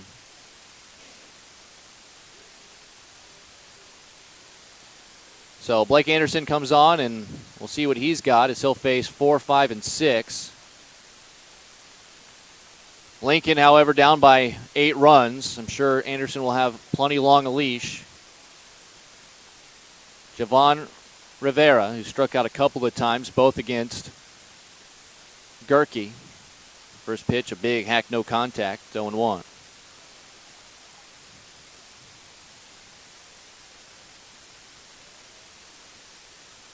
Anderson winds and delivers. Paints the outside corner. It's quickly 0-2.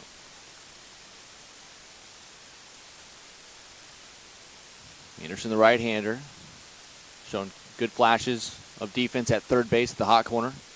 This one misses 1-2. Also has done a heck of a job. Has Anderson at the plate. We mentioned his outstanding first game. Homer shy of the cycle as that just misses. Good eye shown by Rivera. And it's now 2-2.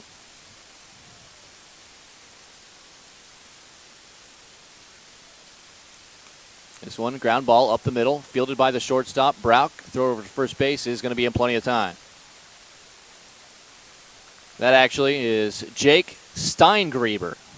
So Jake Steingreber in as a defensive replacement. And he'll get credit for the assist on the first out of the inning. Dominic Sapali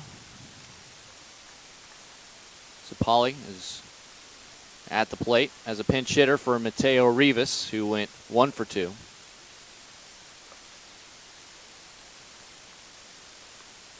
Quickly 0-2 to Sapali, who, as a pinch hitter last game, went 0 for 1.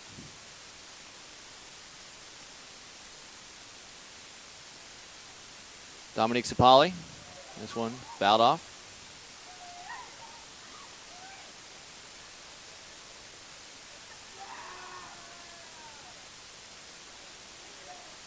0-2 still to Sapali. Anderson delivers. Swing and a miss, strike 3. Quickly 2 away here. First strikeout for Anderson in relief, and now it's up to Brandon Canny,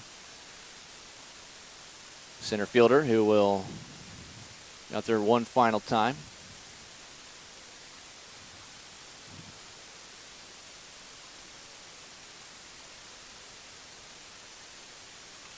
This one chopped foul, third base side.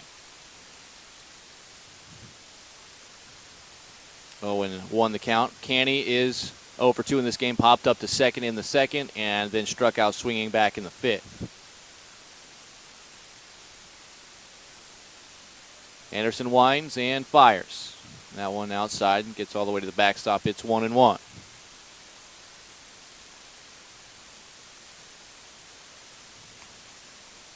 I'll get another ball back in here and get ready to go. 9-1. Dowling with the lead over Des Moines Lincoln. And that catches the knees, and now Lincoln down to the last strike.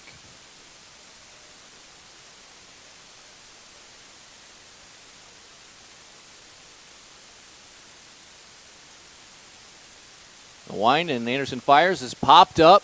Could it be playable? Right side. It's a long run up against the screen, reaching up, can't quite pull it in, is Bickford behind the plate, and I'll have to do it again. I talked about it earlier. I will stand by it until I'm in my grave. Toughest defensive play for anybody on the diamond is a pop-up and foul ground for a catcher, straight up over his head. Ball spinning all every which way. Got to ditch a mask, got to dodge a couple of players, potentially a bat, locate it, and then squeeze it. Not easy. And that ball knuckles on you when it's above you. Ask anybody on the infield when that ball just kind of hovers over the mound or somewhere close on the infield. It's tough to read. And this ball chopped foul. Wind not necessarily a huge factor right now, but when you throw the wind in there, there's just another potential variable that makes that play so difficult. At this level, it's always, I think, a good play when a catcher can come down with one of those. The 2-2 on the way from Anderson. Another ground ball foul.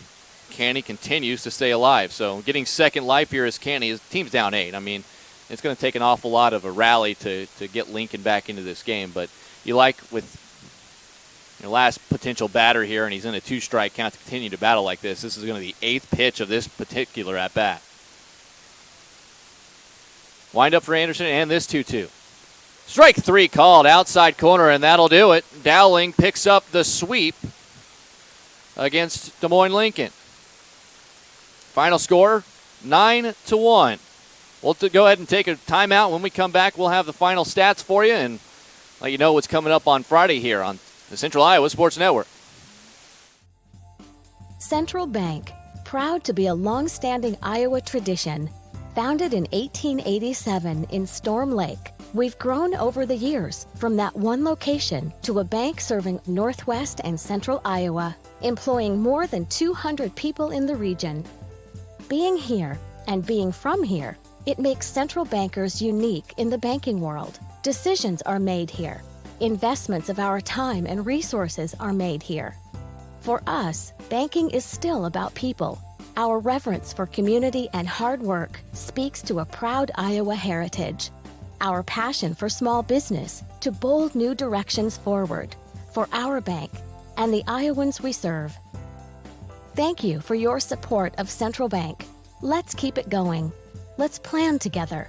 Let's execute for Iowa's small business, agricultural, and individual banking customers. Central Bank is ready to make it happen. Member FDIC.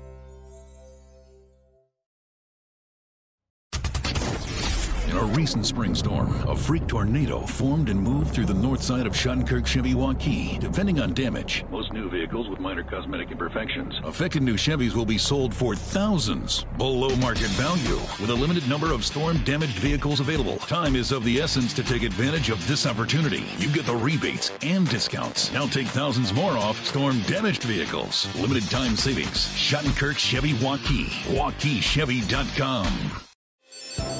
We might not always know what the day will bring, but some things are certain. The sun will rise and your lights will go on.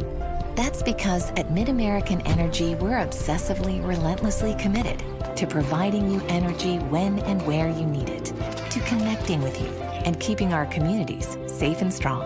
Because the most important thing we put our energy into is you.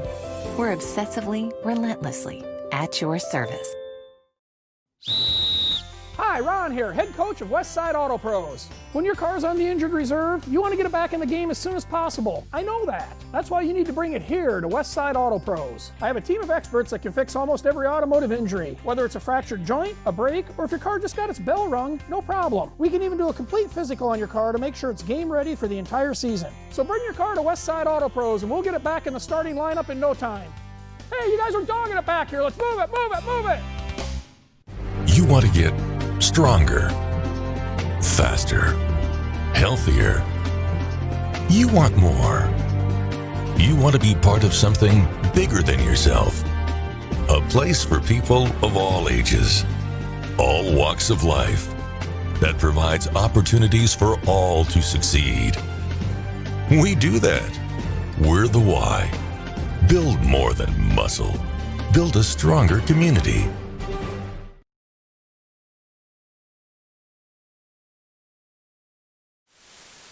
Back here one final time as Dowling Catholic pulls out a doubleheader sweep over Des Moines Lincoln. First game earlier tonight, 12-2 in 5 innings. They pulled away with a couple of big innings late, 9-1 in game 2. Dowling moves to 4-0. Lincoln is 0-4 on the season. Let's get to the numbers real quick for you. Dowling, 9 runs on 11 hits, 1 defensive error, 12 were left on base.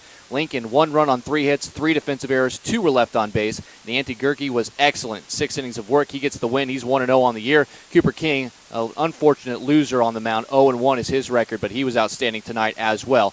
Game time, 2 hours and 10 minutes. For Lincoln offensively, Caden Storm went 0 for 2, but did score the game's only run for the Rails after drawing a walk. Reese Martin went 0 for 3. Cooper King went 0 for 2. Pinch hitter Deshaun Sharp went 0 for 1. Javon Rivera went 0 for 3. Mateo Rivas went 1 for 2 at the plate with Dominique Sapali and a pinch hit roll going 0 for 1. Brandon Canny went 0 for 3. Brandon Chapman went 0 for 2, reached on an error. Carter Storm went 1 for 2 with a single, and Camden Waka went 1 for 1 with a sacrifice bunt. Cooper King threw a lot of pitches in 4 1/3 innings of work, but they were usually pretty good. 5 hits, 3 runs, all 3 were earned. He did walk 6 and struck out 1. He did have problems getting in and out of trouble, but he almost was able to get all the way through 5 tough innings of work. He did throw 101 pitches, 59 were strikes, 42 were balls. Reese Martin in relief went 1 1/3 innings of work, 6 hits, 6 runs, none of which were earned, however, by my count. There was 1 walk and no strikeouts. He threw 43 pitches, 29 strikes, 14 balls. Cameron Amos threw 1/3 inning of work, no hits, no runs. He did walk 2 with no strikeouts. 10 pitches, 7 were strikes, 3 were balls. Amos will be available to pitch on Friday as Lincoln hosts Valley. Cooper King and Reese Martin will not be eligible to pitch, at least by my pitch count numbers. On the other side for Dowling, they moved to 4-0. 1 for 4 for Adam Brauch at the top of the order. Blake Anderson went 0 for 2, but he did walk himself 3 times. Hank Hemrick went 2 for 4 with 2 runs scored. Ben Morrow in a pinch hit roll went 0 for 1. Brandon Bickford went 2 for 3. His courtesy runner, Austin Klein, did score a run. Charlie Carell went 1 for 2 with 2 runs scored and an RBI. Owen Brown went 0 for 3, but he did have an RBI with a sacrifice fly. Nancy Gerke helped himself out after a great pitching performance. He went 2 for 3 at the plate with 2 RBIs. His courtesy runner, Ramel Hernandez, scored twice. Mac Anderson went 0 for 2, but he did score a run after reaching on an error. And his pinch hitter, Leo Morrow, went 0 for 1, but also scored a run after reaching on a fielder's choice. Derek Enertston went 2 for 3. He's had 2 RBIs as well. Logan Cox in a pinch hit role hit a 3-run triple, 1 for 1 with 3 RBIs. On the mound, it was Nancy Gerke, the senior. 6 innings of work, just 3 hits, 1 run. It was not earned with 1 walk and 7 strikeouts. A great outing for him. 86 pitches, 60 were strikes, 26 were balls. And then Blake Anderson came on in relief. 1 inning of work to finish it out. No hits, no runs, no walks, and a couple of strikeouts. He threw 17 pitches, 13 strikes, and 4 balls. Anderson will be available to pitch on Friday as the Maroons travel to face Mason City on the road. Gerke will be out until at least Monday when Valley comes to take on Dowling in a matchup of the 2 West Des Moines teams.